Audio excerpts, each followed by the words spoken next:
এখন কোনো কাজকর্ম নেই। 3-3টে মাস শুধু বই পড়ে আর ঘুমিয়ে কাটিয়ে দিয়ে মন মেজাজ বিশ্রী হয়ে গিয়েছিল অর্জুনের। থানার দারোগা অবনীবাবু হেসে বলেছিলেন, মানুষের স্বভাব বড় অদ্ভুত।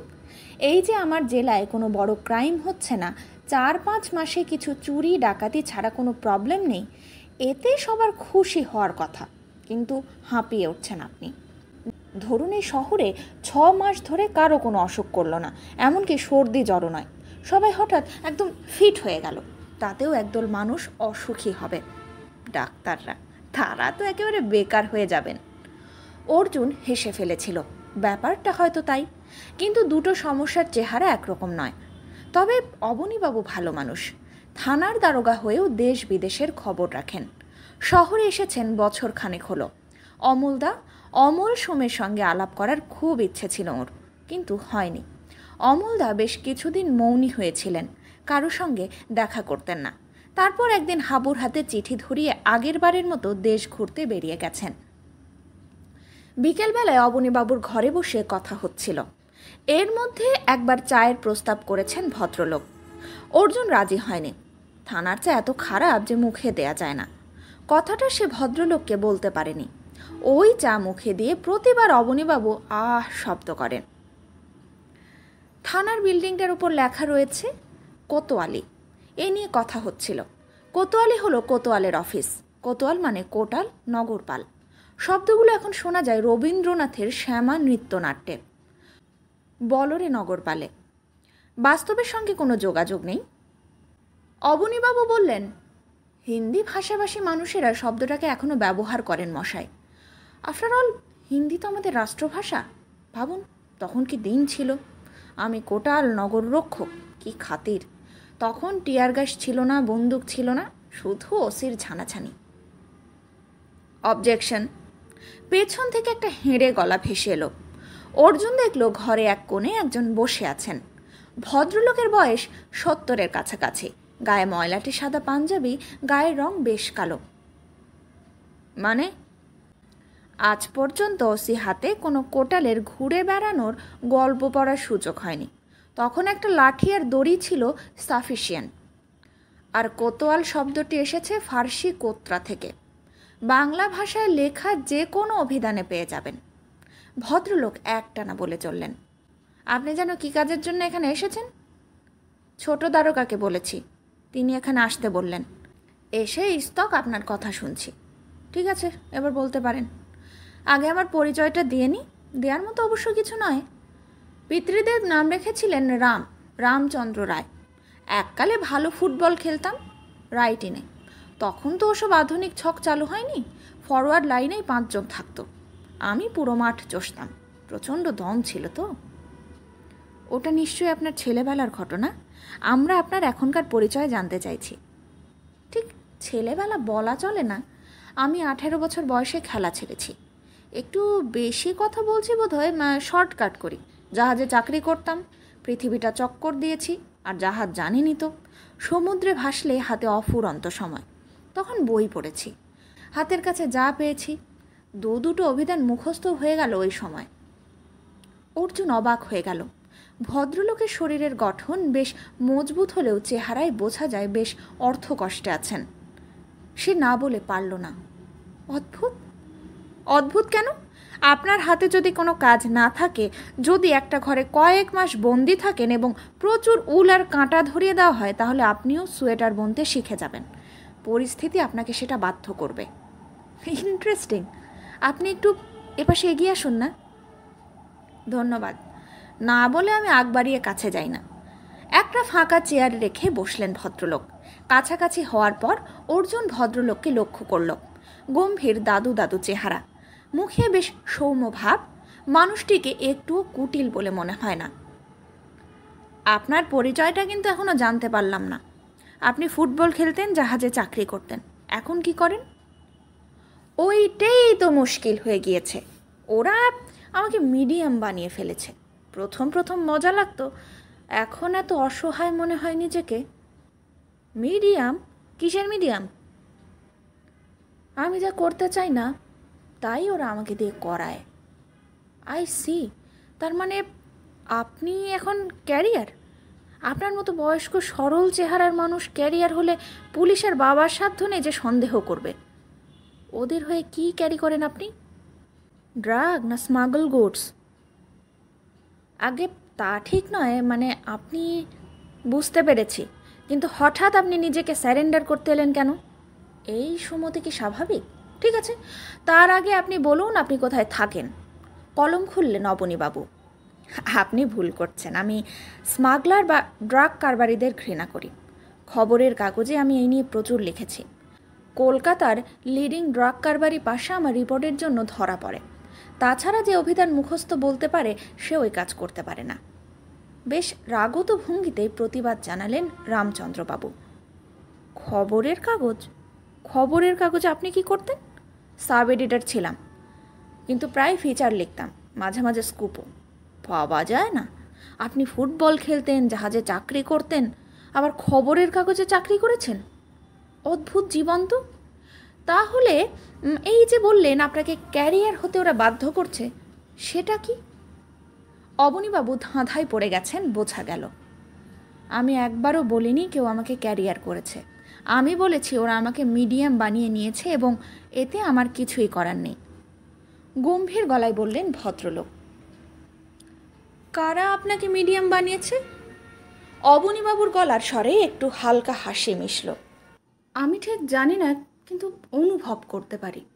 মুশকিল হলো এ ব্যাপারে আমি অসহায়। আমার ইচ্ছের কোনো মূল্য নেই। ওরা যা চাইবে আমাকে তাই করতে হবে। শেষ পর্যন্ত ভেবে দেখলাম আপনার কাছে আসাই ভালো। আমি একটা ডায়েরি করতে চাই। ডায়েরি? কার বিরুদ্ধে? হাসি চাপতে পারলেন না অবনীবাবু, আর সেটা দেখে বেশ গম্ভীর হয়ে গেলেন রামচন্দ্র রায়। সত্যি বলতে কি, কারো বিরুদ্ধে নয়। আমি চাইছি ব্যাপারটা রেকর্ডেড হয়ে থাক। ধরুন ওরা আমাকে দিয়ে কাউকে খুন করালো, তখন এই রেকর্ডটা কাজে লাগবে। এই সময় টেলিফোন বাজল। বাঁ হাতে রিসিভার তুলে অবনীবাবু সাড়া দিলেন। ওপাশের বক্তব্য শুনতে শুনতে তিনি সোজা হয়ে বসলেন। তারপর আসছি বলে রিসিভার নামিয়ে রাখলেন। অর্জুন ওর এই ভঙ্গি চিনে ফেলেছে। কোথাও কিছু ঘটেছে এবং অবনীবাবুকে এখনই সেখানে যেতে হবে। সরি মিস্টার রায়, আমি আপনাকে ঠিক এই মুহূর্তে সাহায্য করতে পারছি না। আপনি বাড়িতে গিয়ে আর একটাবার ভাবুন। তারপরেও যদি মনে হয় এখনকার ভাবনাটাই ঠিক, তাহলে আরেকদিন আসবেন। আমাকে এখনই তিস্তার চরে যেতে হবে। অবনীবাবু উঠে দাঁড়ালেন। সিরিয়াস কিছু ঘটেছে নাকি? না, জায়গা জমি নিয়ে ঝামেলা। না, আর বসে কি করব? আপনি এগোন, আমি আসছি। অর্জুনের কথা শুনে চোখে এমন একটা ইশারা করলেন অবনীবাবু রামচন্দ্রবাবুকে উদ্দেশ্য করে যে তার একটাই অর্থ হয়, পাগলের পাল্লায় পড়বেন না মশাই। অবনীবাবু ঘরের বাইরে চলে গেলে অর্জুন রামচন্দ্রবাবুকে জিজ্ঞেস করল, আপনি কোন দিকে যাবেন? আমি রাজবাড়ির কাছে। রামচন্দ্রবাবু উঠে দাঁড়ালেন। আচ্ছা, আমার কথাবার্তা কি খুব অ্যাবনর্মাল শোনালো? মানে পাগলের প্রলাপ বলে মনে হলো? না না, এ কথা আপনার কাছে মনে হচ্ছে কেন? মনে হলো। মাথা নাড়লেন ভদ্রলোক। আপনি পুলিশের লোক? আজ্ঞে না, আমি মাঝে মাঝে এখানে গল্প করতে আসি। আশ্চর্য, থানাতে কেউ গল্প করতে আসে বলে তো শুনিনি। আসলে অবনীবাবু মানে উনি মানুষ ভালো, আর আমার প্রফেশনের সঙ্গে উনি জড়িয়ে আছেন। এখানে এসে নানান ধরনের মানুষের কথা শুনি, সেটাও কাজে লাগে। কি প্রফেশন আপনার? সত্য সন্ধান। অদ্ভুত চোখে তাকালো রামচন্দ্রবাবু, যেন শব্দটির মানে বোঝার চেষ্টা করলেন। তারপর বললেন, নাম কি ভাই? অর্জুন। ও, আপনি অর্জুন? নাম শুনেছি, কিন্তু বয়স এত অল্প আন্দাজ করিনি। আচ্ছা, আমাদের বোধহয় এই ঘর থেকে বেরিয়ে যাওয়া উচিত। চলুন বাইরে যাই। রামচন্দ্র রায় দরজার দিকে এগোলেন। এই মুহূর্তে ভদ্রলোককে যথেষ্ট সুস্থ এবং বিবেচক বলে মনে হচ্ছে। অর্জুনের মনে হলো মানুষটি একটু আলাদা ধরনের। হঠাৎ সে আকর্ষণ বোধ করতে লাগলো। বাইরে বেরিয়েই রামচন্দ্র রায় বললেন, সন্ধে হয়ে গেল। মুশকিল? মুশকিল কেন? আমি রাতের বেলায় ঘরের বাইরে থাকতে চাই না। যতক্ষণ আলো থাকে ততক্ষণ আমি নিরাপদ। কি আলো? আপনি সূর্যের আলোর কথা বলছেন? অর্জুন মোটর বাইকের চাবি বের করল। হ্যাঁ, সূর্যালোক। সে আদিকাল থেকে মানুষকে বাঁচিয়ে রেখেছে। আমরা যে এককালে প্রকৃতিকে উপাসনা করে তাদেরই দেবদেবী বানিয়েছিলাম সেটাই ঠিক ছিল। আচ্ছা চলি। রামচন্দ্রবাবু হাত জোড় করলেন। আপনি কি বাড়িতে ফিরে যাচ্ছেন? হ্যাঁ, তাড়াতাড়ি ঘরে ঢুকে পড়তে চাই। যদি কোনো অসুবিধা না হয় আপনাকে আমি লিফট দিতে পারি। অর্জুন নিজের লাল মোটর বাইকটাকে দেখালো। তার অবশ্য সংকোচ ছিল। অনেককেই সে বাইকের পেছনে বসিয়েছে, কিন্তু রামচন্দ্র রায়ের বয়সী কোনো বৃদ্ধকে সে পেছনে বসিয়ে বাইক চালায়নি। সে ভেবেছিল বৃদ্ধ আপত্তি জানাবেন, কিন্তু উল্টোটা হলো। রামচন্দ্রবাবু সোৎসাহে বললেন, তাহলে তাই তো ভালো, আগে পৌঁছে যাওয়া যাবে। বাইক স্টার্ট দিয়ে অর্জুন ইশারা করতেই বৃদ্ধ ধুতি সামলে পেছনে উঠে বসলেন। তার তার হাত আঁকড়ে ধরতেই সে আপত্তি জানালো। খুব ইজি হয়েই বসে থাকুন। পাদানিতে পা রেখেছেন? গুড। এত টেন্সড হওয়ার দরকার নেই। আমি প্রশান্ত মহাসাগরে একা একা প্যাডলিং করেছি। অমন ঢেউ বঙ্গোপসাগরে ওঠে না। জাহাজে যিনি চাকরি করেছেন তিনি সমুদ্রে অনেক কিছু করতে পারেন। অর্জুন আলো জ্বালিয়ে থানা থেকে বের হতে না হতেই বুঝল রামচন্দ্রবাবু স্বাভাবিকভাবে বসে নেই। তার শরীর শক্ত হয়ে গেছে এবং একদিকে হেলে আছেন। সে সতর্ক হয়ে চালাতে লাগলো। একটুও গতি না বেরিয়ে শহরের জনাকীর্ণ এলাকা বাদ দিয়ে একটু ঘুরে করলা নদী পেরিয়ে রায়কতক পাড়ার দিকে এগোতে লাগলো। বাইক চলার পর থেকে মাঝে মাঝে ঘোঁত ঘোঁত করে শ্বাস নেওয়া ছাড়া রামচন্দ্রবাবু আর কোনো শব্দ করেননি। রাজবাড়ির গেটের কাছে পৌঁছে সে বাইক থামালো। এবার কোন দিকে যাব? কোনো সাড়া এলো না। অর্জুন মুখ ফিরিয়ে দেখল বৃদ্ধ চোখ বন্ধ করে বসে আছেন। আপনার বাড়ি কোন দিকে? আমরা কোথায় এসেছি? ঠিক রাজবাড়ির গেটের সামনে। আর একটু এগিয়ে ডান দিকে। রামচন্দ্রবাবু নিঃশ্বাস ফেললেন। নীল রঙের বাড়ি। অর্জুন বাইকটাকে খানিকটা এগিয়ে নিয়ে যেতেই নীল রঙের একটা বাড়ি চোখে পড়ল। সেই বাড়িতে কোনো আলো জ্বলছে না, কোনো মানুষ আছে বলেও মনে হচ্ছে না। সাদাসাপ একতলা বাড়ি। অর্জুন স্টার্ট বন্ধ করে বলল, নামুন। রামচন্দ্রবাবু যেভাবে নামলেন তাতে মনে হলো ওর শরীরে বিন্দু মাত্র শক্তি অবশিষ্ট নেই। দাঁড়ানোর পরও তিনি টলতে লাগলেন। আপনার শরীর খারাপ লাগছে? সেরকম নয়, আসলে ভেতরে ভেতরে খুব দুর্বল হয়ে গেছি দেখছি। এই 1 মাসে ওরা আমাকে এতটা কাহিল করে দিয়েছে বুঝতে পারিনি। কি ছিলাম কি হয়ে গেলাম। অর্জুন বৃদ্ধকে ধরে ধীরে ধীরে বাড়িটার দরজায় নিয়ে গিয়ে দেখল দরজায় তালা ঝুলছে। রামচন্দ্রবাবু পকেট থেকে এক থোকা চাবি বের করে রাস্তার আলোর সামনে তুলে ধরলেন। তারপর একটাকে বেছে সেটা দিয়ে তালা খুললেন। ভেতরে ঢুকে আলো জ্বালার পর তাকে অনেক স্বাভাবিক দেখালো। এবার তাহলে আমি যাই? যাই মানে?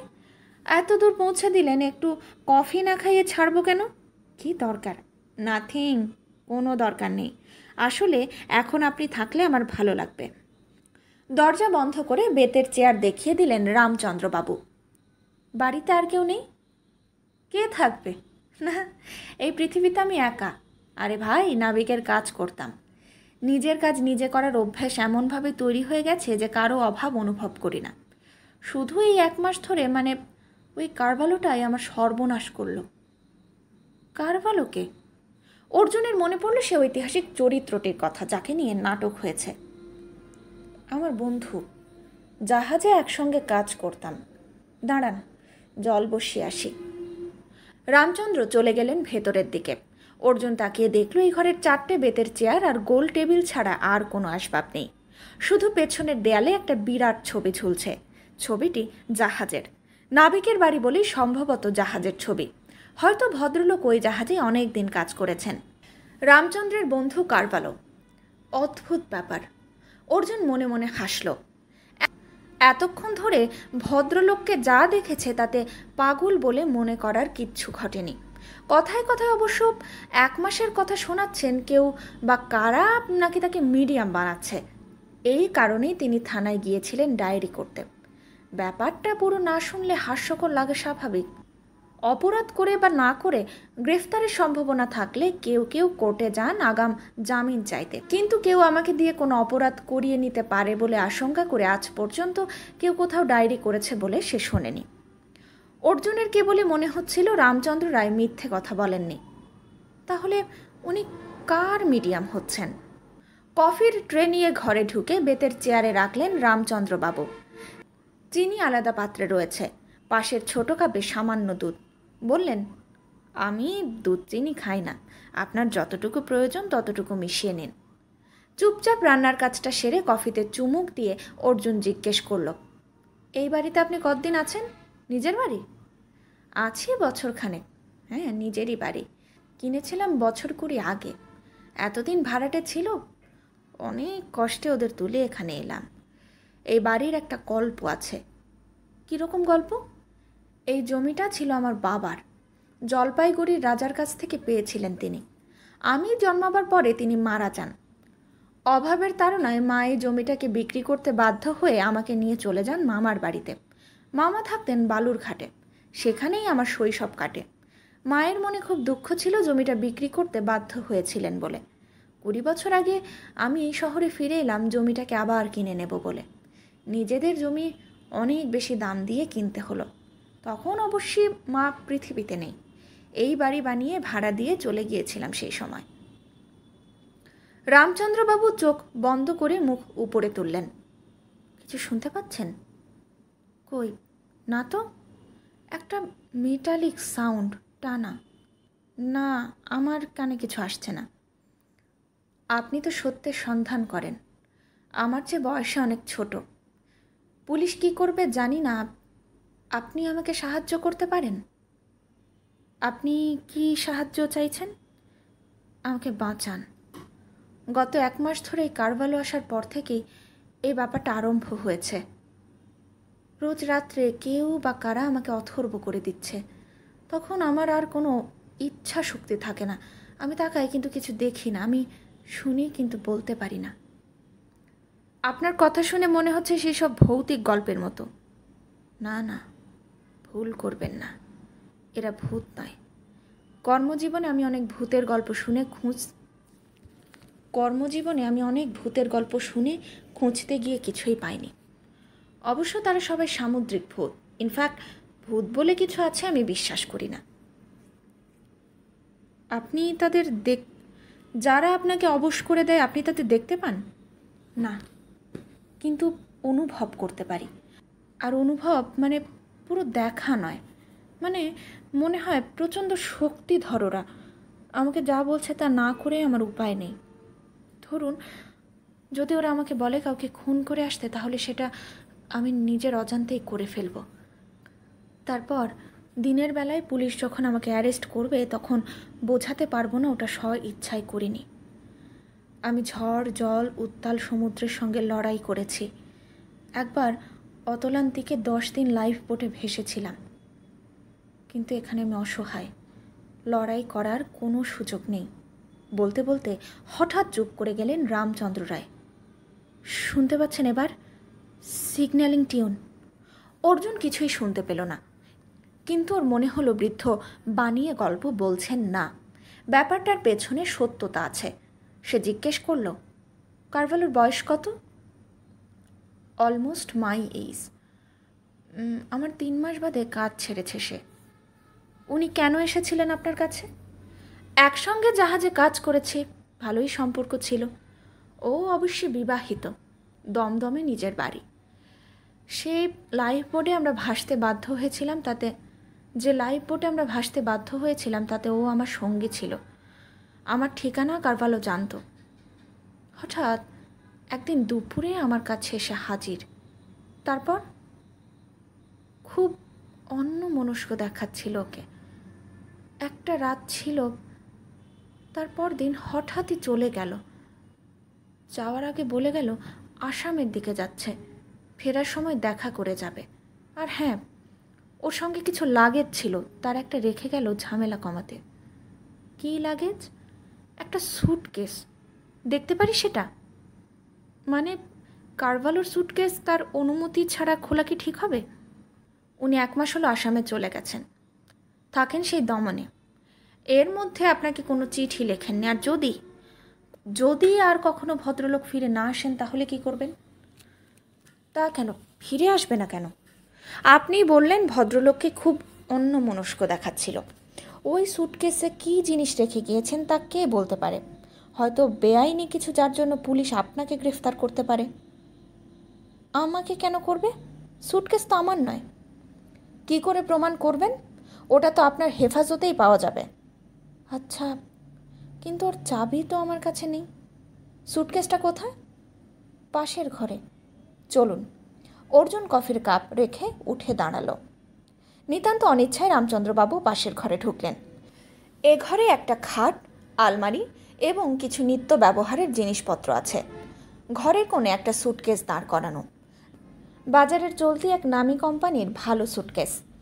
কোনো ঢাকনা না থাকায় দীর্ঘ যাত্রার চিহ্নস্বরূপ প্রচুর দাগ সুটকেসের শরীরে। এইটি কারভালোর সুটকেস।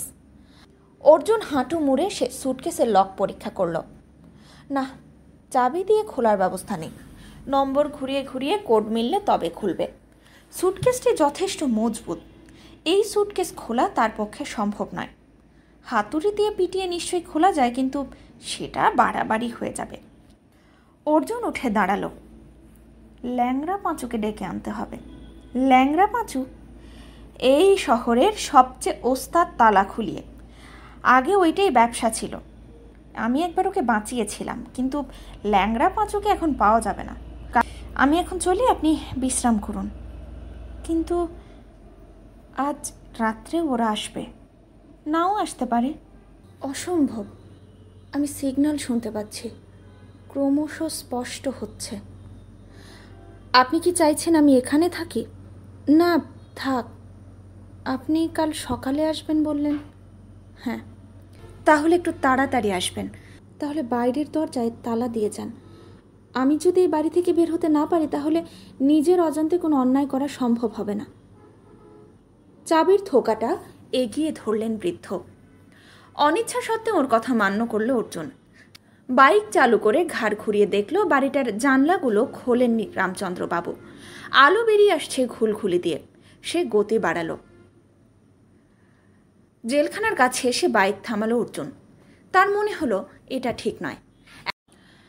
একজন মানুষকে তার ইচ্ছা অনুযায়ী সারা রাত বাড়িতে বন্দি করে রাখা উচিত হচ্ছে না। শরীর খারাপ হলেও বাড়ি থেকে বেরোতে পারবেন না ভদ্রলোক। কেউ এলে দরজাও খুলে দিতে পারবেন না। সে বাইকটাকে বাঁ দিকে ঘোরালো। ল্যাংড়া পাঁচু একসময় এই শহরের খুব নামী অপরাধী ছিল। যে কোনো তালা খুলে দিতে তার জুড়ি ছিল না। চোর ডাকাতের কাছে তাই ওর চাহিদা খুব ছিল। নিজে চুরি বা ডাকাতি না করলেও টাকা নিয়ে দলের সঙ্গে গিয়ে তালা খুলে দেওয়ার অপরাধে অনেকবার জেল খেটেছে সে। শেষবার একটা ডাকাতির কেসে তালা খোলার অভিযোগে পুলিশ ওকে গ্রেফতার করে। ডাকাতরা বাড়ির দারোয়ানটিকে মেরে ফেলেছিল। সেই খুনের দায় ল্যাংড়া পাঁচুর ঘাড়েও চেপেছিল, কিন্তু পুলিশ ডাকাতদের ধরতে পারেনি। ল্যাংড়া পাঁচুকে ধরেছিল অনুমানের ওপর নির্ভর করে। ল্যাংড়া পাঁচুর বউ ছুটে গিয়েছিল অমলদার কাছে। তার স্বামী নিরাপরাধ। অন্তত এই ডাকাতির সঙ্গে কোনো সম্পর্ক নেই। ডাকাতির রাত্রে পেট খারাপ হওয়ায় সে বাড়িতেই শুয়েছিল। এই সব বলে অমলদার সাহায্য চেয়েছিল 5 জনের পরামর্শে। অমলদা সেই মহিলাকে প্রশ্ন করেই নিশ্চিত হন ল্যাংড়া পাঁচু নিরাপরাধ।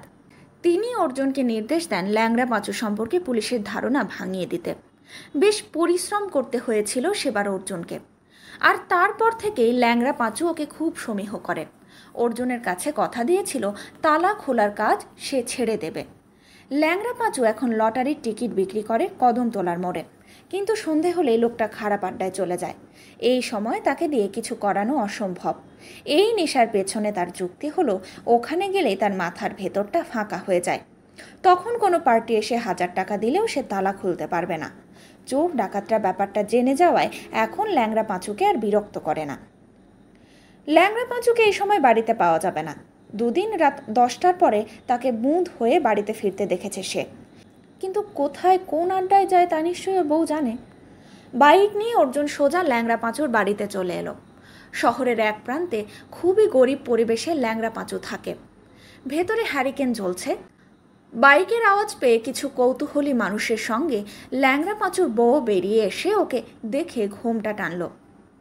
ওমা, আপনি? পাঁচুবাবু আছে? আগে এই সময় তো আপনি সব জানেন। হ্যাঁ, কোথায় গিয়ে খায় ওসব? আমার খুব দরকার ওকে। একটু দাঁড়ান। অর্জুন বাইকে বসে দেখল মহিলা ঘরের ভেতরে চলে গেল দৌড়ে। ছেলে বুড়ো মহিলারা তাকে দেখছে, নিজেদের মধ্যে কথা বলছে তাকে নিয়ে। একটু পরে মহিলা ফিরে এসে একটা কাগজের মোড়ক দিল। কথা বলতে না পারলে এইটে দেবেন। আপনার উপকার আমি কোনোদিন ভুলবো না বাবু, শুধু এই খারাপ আড্ডাটা যদি ওকে একটু ছাড়িয়ে দেন। অর্জুন কোনো মন্তব্য না করে মোড়কটি নিয়ে বাইক ঘোরালো। হাসপাতালের উল্টো রাস্তায় ঢুকে নির্দিষ্ট একটা বাড়ির ভেতরের বারান্দায় ল্যাংড়া পাঁচুকে পাওয়া গেল। দু হাতে ছিলিম ধরে টান দিতে গিয়ে তাকে দেখে সে থমকে গেল। আপনি? যাক, ঠিক আছো এখনো? একটু এসো, কথা আছে। করুণ দৃষ্টিতে হাতে ধরা জিনিসটার দিকে একবার তাকিয়ে সঙ্গীদের একজনের হাতে তুলে দিয়ে ল্যাংড়া পাঁচু নেমে এলো বারান্দা থেকে। বলুন বাবু, তোমার মাথা ঠিক আছে? আগে ও প্রথম টান দিতে যাচ্ছিলাম, আজ সন্ধে সন্ধে বেশ খদ্দের হয়ে যাওয়ায় এখানে আসতে একটু দেরি হয়ে গেল। একদম ঠিক আছে মাথা। ল্যাংড়া পাঁচুর মুখ নিচু করল। তাহলে তোমার বউয়ের দেওয়া এই জিনিসটার দরকার হচ্ছে না। মোড়কটা দেখে চিনল ল্যাংড়া পাঁচু, দেখে হাসল। তাই বলুন, এই ঠিকানা সে দিয়েছে। এ কাগজে কি লিখে দিয়েছে জানেন? দেখেননি? তেঁতুল। নেশার পরে তেঁতুল খেলেই আমার বমি হয়ে যায়। বুঝলাম। বাইক চালু করে অর্জুন হুকুম করল, পেছনে ওঠো। ল্যাংড়া পাঁচু ইতস্তত করছিল, কিন্তু আদেশ অমান্য করল না। বাইক চলতে আরম্ভ করলে সে বলল, আপনি যা ভাবছেন তা নয়। ইচ্ছে করলে আমি দিনের পর দিন নেশা না করেও থাকতে পারি। আসলে সময় কাটে না বলেই এই আড্ডায় চলে আসি। অর্জুন কিছু বলল না। সে রামচন্দ্র রায়ের বাড়ির দিকে যেতে লাগলো। সেটা লক্ষ্য করে ল্যাংড়া পাঁচু বলল, ও যা ভেবেছিলাম তা তো নয়। কি ভেবেছিলে? আমি ভেবেছিলাম আবার আমাকে থানায় ঢোকাচ্ছেন আপনি। আড্ডাটা না ছাড়লে সেটা করতে হবে। আপনি আমাকে বাঁচিয়েছেন, যা বলবেন তাই করব। অর্জুন আর কথা বাড়ালো না। রামচন্দ্র রায় বাড়ির সামনে পৌঁছে বাইক থামালো সে। ল্যাংড়া পাঁচু নেমে দাঁড়ালে সে বলল, শোনো, এই বাড়িতে একটা স্যুটকেস আছে, চাবি পাওয়া যাচ্ছে না, তোমাকে খুলে দিতে হবে।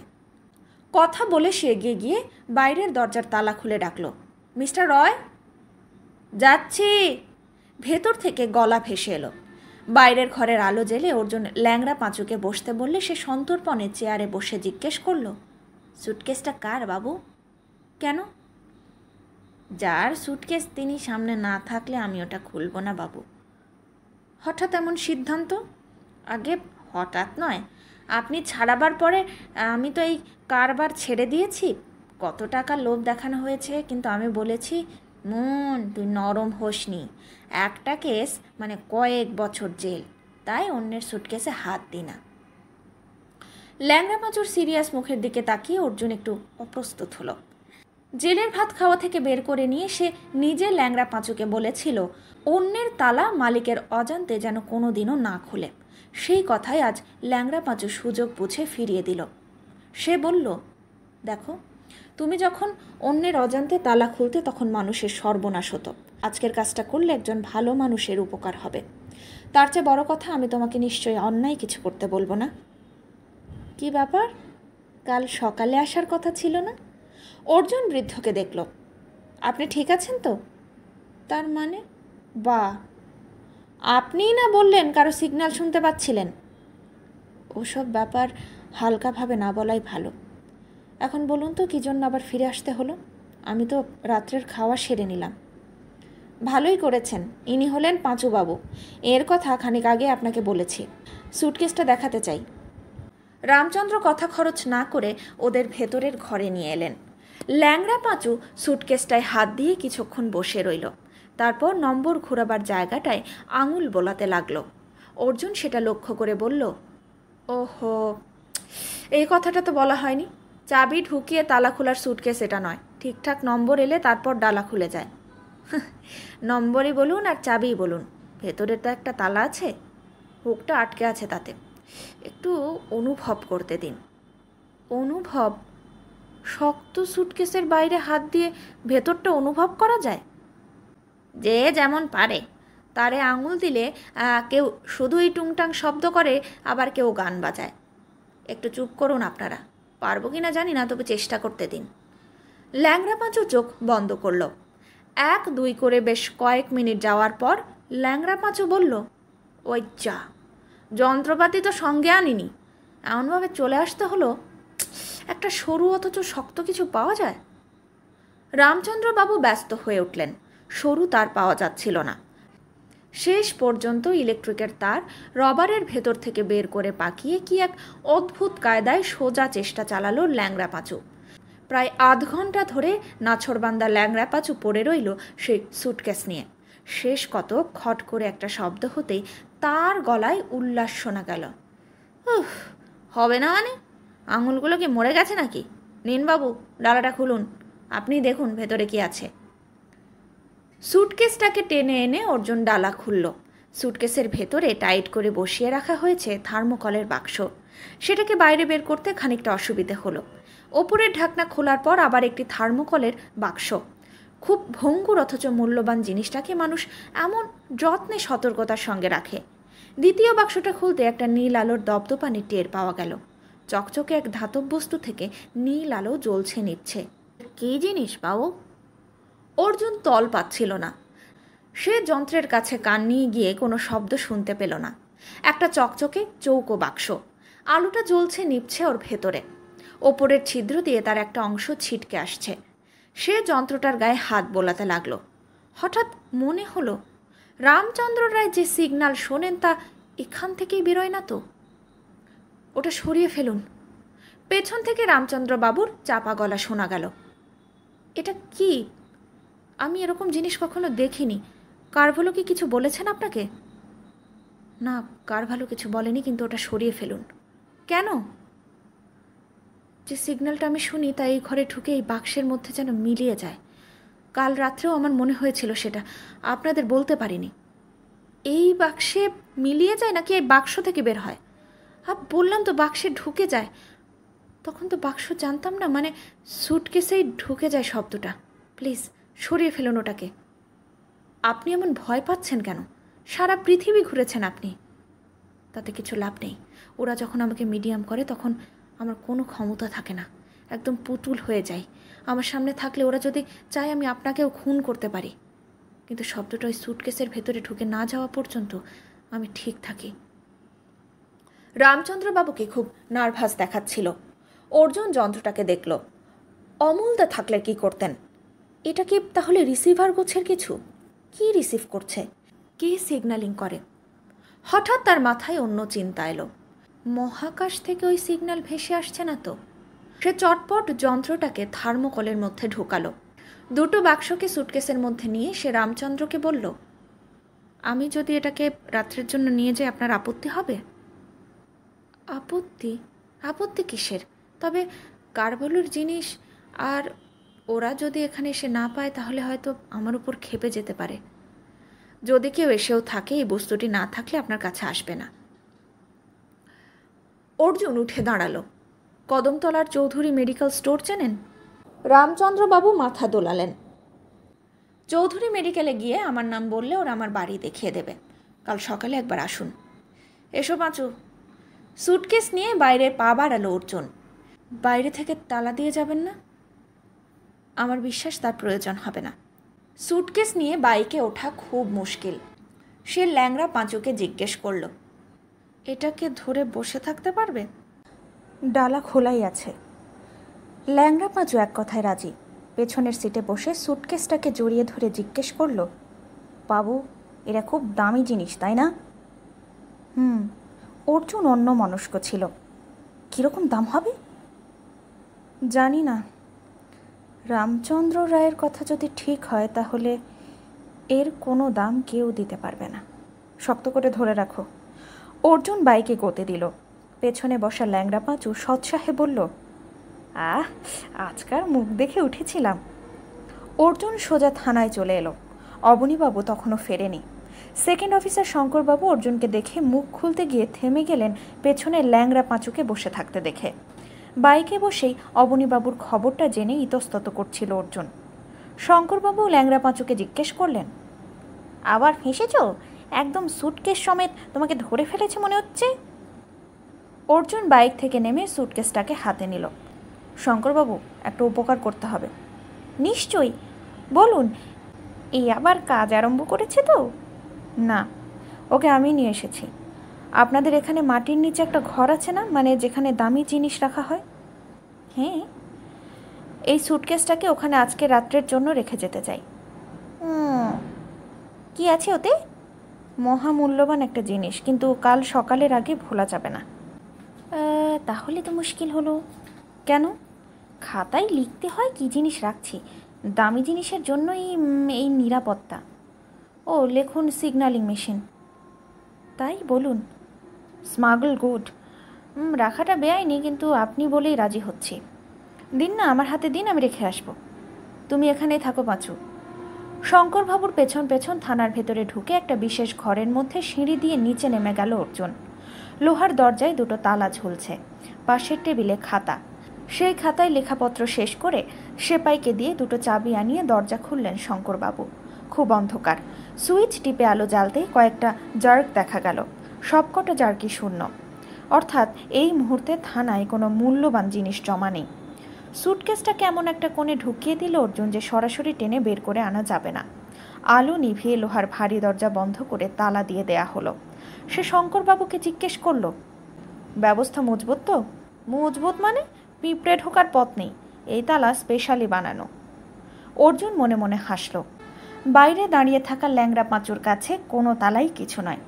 তবে ভরসা এই যে এখন শহরে ওর মতো প্রতিভা দ্বিতীয়টি নেই। আগামীকাল সকালে দেখা করবে বলে কথা দিয়ে অর্জুন বাইরে বেরিয়ে এসে ল্যাংড়া পাঁচুকে 5টা টাকা দিয়ে দিল। যাও, রিক্সা করে চলে যাও। আপনি জানেন না এই সময় জলপাইগুড়িতে রিক্সা পাওয়া যায় না? ঠিকই, রাত 9টা মানে রিক্সাওয়ালাদের কাছে মধ্যরাত। ল্যাংড়া পাঁচু বলল, আমি হেঁটেই যাব। আমার কথা ভুলবেন না বাবু। 5টা টাকা সে নিয়ে নিল। মাথার ভেতরটা যেন লোহা হয়ে গেছে। কিছুতেই ভাবতে পারছিল না সে। বাইকে স্টার্ট দিতেই হঠাৎ মহাদেব বাবুর কথা মনে পড়ল। মহাদেব সেন, অমল তার বন্ধু। বয়সে অবশ্য অনেক বড়। দীর্ঘদিন মহাকাশ বিজ্ঞান নিয়ে গবেষণা করেছেন। এখন একটা চোখ প্রায় অন্ধ হয়ে যাওয়ায় বাড়িতে চলে এসেছেন। খুব পণ্ডিত মানুষ। অর্জুনের মনে হলো মহাদেব বাবুর কাছে যাওয়া দরকার। জলপাইগুড়ি শহরে সন্ধে নামতে সেটা রাত হয়ে যায়। 9টা বেজে গেলে রাস্তাগুলো খাঁ খাঁ হয়ে যায়। নির্জন রাস্তায় দ্রুত বাইক চালাতে চালাতে অর্জুনের একবার মনে হলো এটা অসময়। মহাদেব বাবু ঘুমিয়ে পড়তে পারেন। এখন যাওয়া মানে বিরক্ত করা, কিন্তু একটু মরিয়া হলো সে। বাবুপাড়ায় করলা নদীর ধারে একটা গেটওয়ালা বাড়ির সামনে বাইক দাঁড় করিয়ে সে ভেতরে ঢুকলো। বাইরেটা অন্ধকার, কিন্তু ভেতরে আলো জ্বলছে। বেল টিপতেই একজন মহিলা কণ্ঠ ভেসে আসলো। কে? আমি অর্জুন। মিনিট খানেকের মধ্যেই ওপরের বারান্দায় আলো জ্বলল। অর্জুন দেখল 16-17 বছরের একটি স্কার্ট পরা মেয়ে ওপরে ঝুঁকে দেখার চেষ্টা করছে। সে জিজ্ঞেস করল, মহাদেববাবু কি জেগে আছেন? একটু দরকারে এসেছিলাম। আপনি? মেয়েটি ওপর থেকে নেমে আসা আলোয় অর্জুনকে চিনতে পেরে হঠাৎই উচ্ছ্বসিত হলো। হো, আপনি আসুন না। না না, দাদু ঘুমোয়নি এখনো। দাঁড়ান, একটু দাঁড়ান। মেয়েটি অন্তর্হিত হলো। অর্জুন বেশ অবাক। মেয়েটিকে সে আগে কোনো দিন দেখেনি। অমলদার কাজে মহাদেববাবুর কাছে তাকে কয়েকবার আসতে হয়েছে এখানে। আমি তিস্তা, আপনার কথা খুব জানি। ও, আসুন। তিস্তার পেছনে সে দোতলায় উঠে এসে যে ঘরটিতে ঢুকলো সেখানেই মহাদেববাবু পড়াশোনা করেন। চোখের গোলমাল বেড়ে যাওয়ার পর অবশ্য সেটা বন্ধ হয়েছে। তাকে অপেক্ষা করতে বলে তিস্তা খবর দিতে গেল। মহাদেববাবু এলেন একটু বাদেই। লুঙ্গির ওপর গেঞ্জি পরা, চোখে মোটা ফ্রেমের চশমা। এসে জিজ্ঞেস করলেন, কি খবর অর্জুনবাবু? অর্জুন উঠে দাঁড়িয়েছিল চেয়ার ছেড়ে। একটু বিরক্ত করলাম। Not at all. আয় দিদু, এ হলো আমার নাতনি। খুব গোয়েন্দা গল্প ভালোবাসে।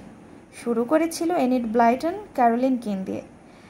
এখন কোনান ডয়েল শেষ করে আগাথা ক্রিস্টি ধরেছে। থাকে কলকাতায়। মহাদেববাবু নাতনির কাঁধে হাত রাখলেন। সত্যি আপনি নিউ ইয়র্ক, লন্ডন সব কিছুতে গোয়েন্দাগিরি করেছেন? যা পড়েছ সব সত্যি। এখন যাও দিদু, আমরা একটু কথা বলি। বেশ অনিচ্ছার সঙ্গে তিস্তা চলে গেলে মহাদেববাবু বসলেন। তোমার দাদা তো আবার উধাও হয়েছেন। বেশ আছে সে, হিংসে হয়। ঈশ্বর আমার চোখ দুটো এমন না করলে কে থাকতো বলো তো এখানে পড়ে। যাকে, এত রাত্রে যখন এসেছো তখন নিশ্চয়ই কোনো প্রয়োজন আছে। হ্যাঁ আছে, কিন্তু তার আগে বলুন তো, আপনি ঈশ্বর আছেন বলে বিশ্বাস করেন? একটা কিছুর উপর নির্ভর করলে মনের জোর খুব খানিকটা বেড়ে যায়। এই পৃথিবীটা সব কিছু যে নিয়মটা মেনে চলছে তার পেছনে যদি কারো পরিকল্পনা না থাকতো তাহলে সব কিছু এলোমেলো হয়ে যেত। ঈশ্বর থাকার বিপক্ষে যত যুক্তি থাকার পক্ষে অনেক বেশি যুক্তি দেয়া যায়। আসলে তিনি আছেন ভাবতেই ভালো লাগে। অর্জুন মহাদেববাবুর চোখের দিকে তাকালেন। মোটা কাচের আড়ালে দুটো অদ্ভুত বড় চোখ। সে জিজ্ঞেস করল, আপনার চোখে কি হয়েছে? মানে ছানি পড়লে? না ভাই, এটা ছানি নয়, গ্লুকোমা। আমার চোখের ভেতরের কিছু শিরা শুকিয়ে গেছে। চোখের ভেতরে প্রেশারও অ্যাবনর্মালি বেশি। এ জীবনে তো আর সারবেই না, বরং দিন দিন আরও কম দেখতে পাবো। এই সুন্দর পৃথিবীতে অন্ধ হয়ে বেঁচে থাকার কথা ভাবতে খুব কষ্ট হয়। মহাদেববাবুর মুখটাকে খুবই বিমর্ষ দেখাচ্ছিল। অর্জুন জিজ্ঞেস করল, অপারেশন করলে হয় না? হতো, কিন্তু আমার যে আবার বেশি রকমের ব্লাড সুগার আছে। হতো বলছি বা কেন, আমার যে স্টেজ তাতে নিশ্চয়ই করে কিছু বলা যায় না। থাকবে, আমার কথা থাক। কী উদ্দেশ্যে এখন এলে তাই শোনা যাক। মহাদেববাবু হাসার চেষ্টা করলেন। আমি একটু বিপাকে পড়েছি। অমলদা থাকলে উনি আমাকে আপনার কাছেই পাঠাতেন। মানে ব্যাপারটা খুবই অদ্ভুত, আমি অন্তত আগে শুনিনি। কে যেন লিখেছেন, পৃথিবীর সব রহস্য কোথাও না কোথাও কেউ না কেউ সমাধান করে গেছেন। যেহেতু আমরা সেই সমাধানের সূত্র জানি না, তাই আমাদের কাছে এখনও রহস্যময় বলেই মনে হয়। ব্যাপারটা শোনা যাক। অর্জুন থানায় সন্ধ্যাবেলায় রামচন্দ্রর সঙ্গে আলাপ হওয়ার পর থেকে সমস্ত ঘটনা পরপর বলে গেল। কম দৃষ্টিসম্পন্ন মানুষেরা কোথাও কথা শোনার সময় অদ্ভুত একটা ভঙ্গি করেন। মনে হয় নিজেদের শ্রবণেন্দ্রিয় ক্রমশ শক্তিশালী করাই তাদের চেষ্টা হয়ে থাকে। অর্জুন চুপ করলে মহাদেববাবু জিজ্ঞেস করলেন, কারভালো আসামে যাওয়ার সময় রামচন্দ্রবাবুকে কি কিছু বলে গিয়েছেন? বোধহয় না, বললে তো উনি আমাকে বলতেন। বোধহয় ব্যাপারটা ঠিক নয়, তোমার জিজ্ঞেস করা উচিত ছিল। কারণ যদি সুটকেসের বস্তুটা সম্পর্কে কিছু জানিয়ে গিয়ে থাকে, ধরো কোত্থেকে ওটাকে পেলেন, তার কিছু হয়েছে কিনা, তাহলে একটা স্পষ্ট ধারণা থাকতো। আমি জিজ্ঞেস করিনি, তবে জানা থাকলে রামচন্দ্রবাবু নিশ্চয়ই বলতেন। কারভালো কি ওর বাড়িতে এক রাত ছিল? হ্যাঁ। তখন কারভালোকে কেউ মিডিয়াম হিসেবে ব্যবহার করেনি?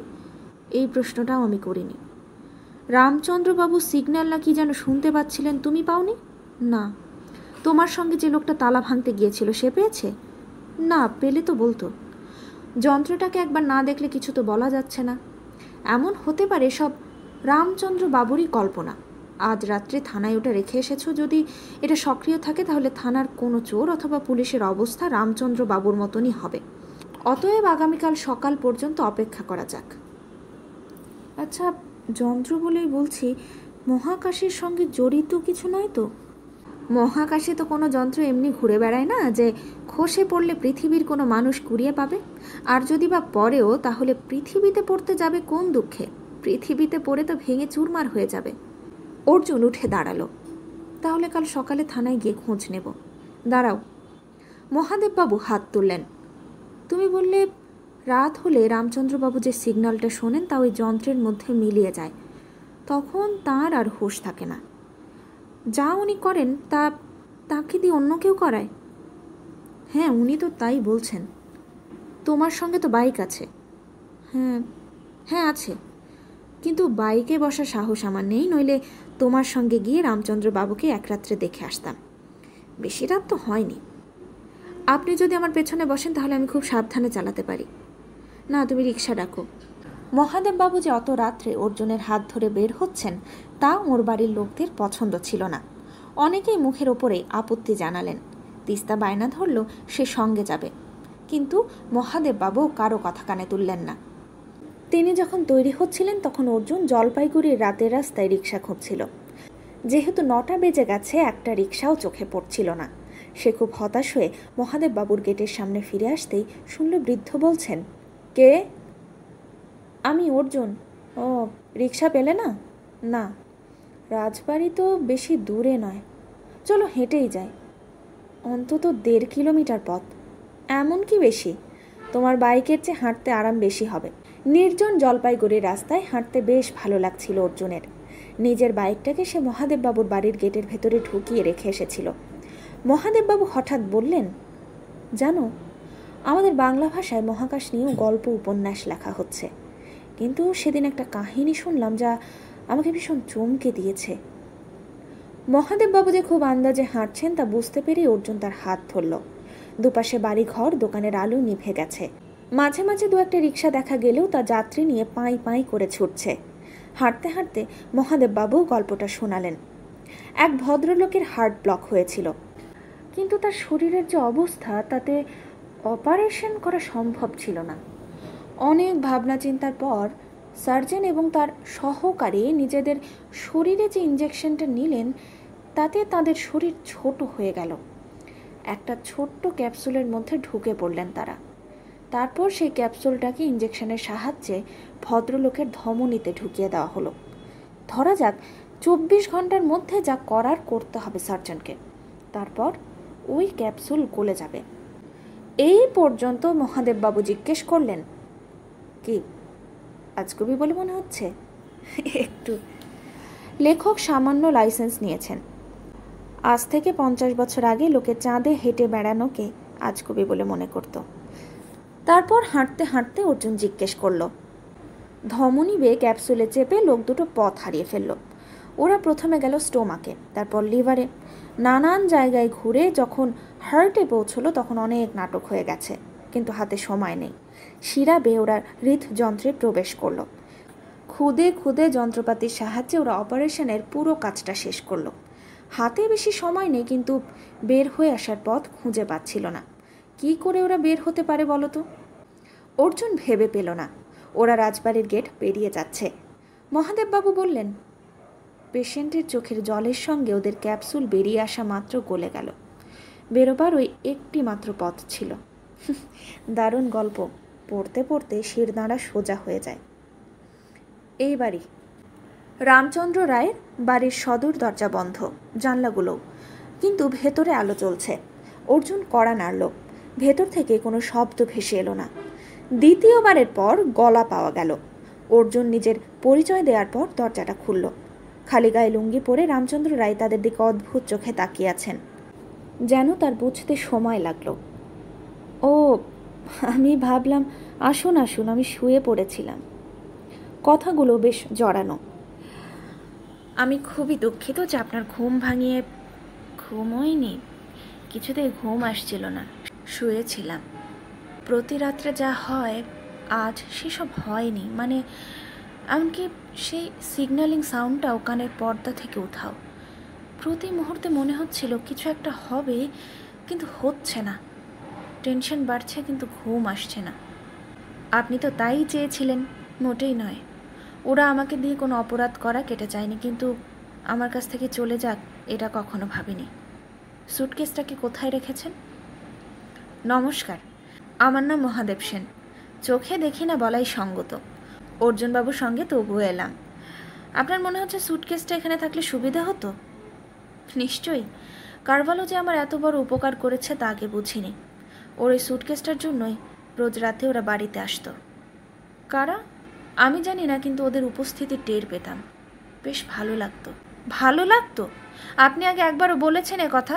থানায় গিয়েছিলেন এর বিরুদ্ধে ডায়েরি করতে, তাহলে কি করে ভালো লাগতো? বোঝাতে পারছি না। ওদের উপস্থিতি আমার ভালো লাগতো, কিন্তু ওরা যদি আমাকে দিয়ে অন্যায় কিছু করিয়ে নেয় তাই ভয় করতো। সুটকেসটা কোথায়? ওটা ঠিক জায়গায় আছে। আমরা আপনার সঙ্গে ওই ব্যাপারে কথা বলতে এসেছি। একটু বসতে পারি? উনি অনেকটা পথ হেঁটে এসেছেন। বোঝা গেল অনিচ্ছা প্রবল, তবু বসতে বললেন রামচন্দ্র রায়।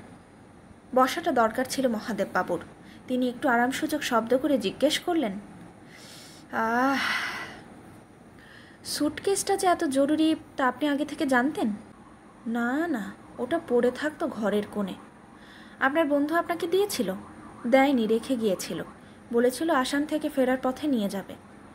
যে রাত্রে তিনি এ বাড়িতে ছিলেন সেই রাত্রে কোনো ঘটনা ঘটেছিল, মানে ওই সিগন্যালিং সাউন্ড, কারো আসার অনুভূতি, এসব? না, একদম হয়নি। কারভালো চলে যাওয়ার পরের রাত থেকে এটা শুরু হয়েছে। যাওয়ার দিন কি উনি সুটকেস খুলেছিলেন?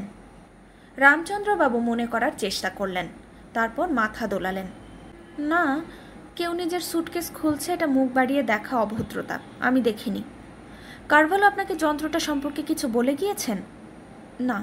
মিস্টার রায়, এখন কি মনে হচ্ছে আপনি রোজ রাতে একটা নেশার মধ্যে ছিলেন, কিন্তু আজ সেই নেশার বস্তুটি পাচ্ছেন না? না, ঠিক তা নয়, মানে আমার ঘুম আসছে না। যারা আপনার কাছে আসে বলে মনে হয় তাদের কোনো কথা আপনার মনে আছে? তারা কোনো কথা বলে না। মহাদেব সেন এবার উঠে দাঁড়ালেন। চলি, অনেকটা পথ ফিরতে হবে, কিন্তু সুটকেসটাকে আমার চাই এখনই। এখনই দেওয়া সম্ভব নয়। কেন? আমি ওটাকে থানার সিন্ধুকে রেখে এসেছি। কাল সকাল পর্যন্ত অপেক্ষা করতে হবে। ওহ, কি যে দুর্মতি হয়েছিল। থানায় গিয়ে আমার কাল হলো। মহাদেব সেনের হাত ধরে অর্জুন বেরিয়ে আসতেই লটারির মতো একটা রিক্সা পেয়ে গেল। রোড স্টেশনে তার রিক্সা খারাপ হয়ে যাওয়ায় এত রাত পর্যন্ত আটকে ছিল। মহাদেব সেন আর অর্জুন সেই রিক্সায় বসে শহরের দিকে হু হু করে চলে আসছিল। কিছু বুঝলেন? এক বিন্দু নয়, বুঝবে তুমি। আমার কাজ প্রশ্ন করে যাওয়া। আমরা কি থানার রাস্তায় যাচ্ছি? থানা? আপনি এখন বাড়িতে ফিরবেন না?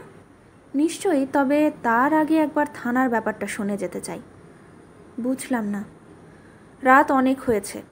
থানার লোকজন সিগন্যালিং সাউন্ড শুনতে পাচ্ছে কিনা, অথবা ওদের কোনো রামচন্দ্র রায়ের মতো অবস্থা হলো কিনা এটা জানা দরকার।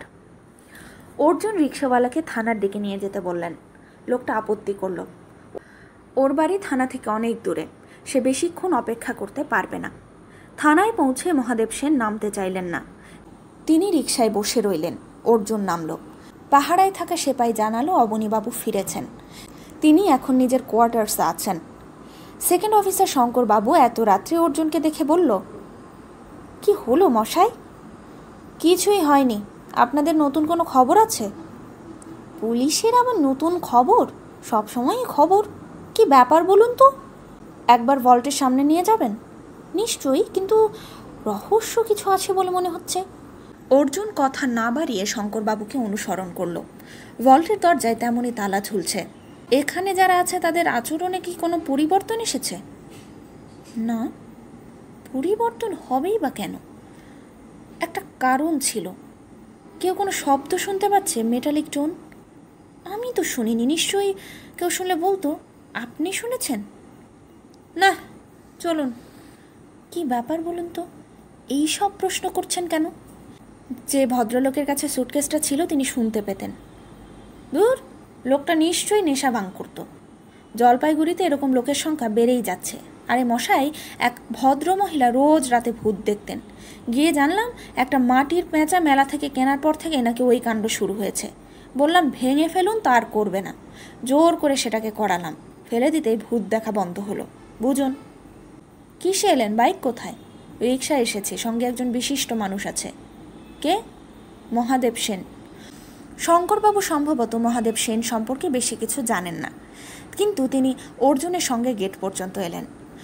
দূর থেকে রাস্তার আলোয় অর্জুনের চোখ পড়ল রিকশার ওপর মহাদেব সেন দু হাতে কান চেপে বসে আছেন। মাথা যন্ত্রণা হচ্ছে নাকি ভদ্রলোকের? নিজেকে অপরাধী বলে মনে হলো। এত রাতে ওকে বিব্রত করা উচিত হয়নি। কাছে পৌঁছে সে জিজ্ঞেস করল, কি হয়েছে?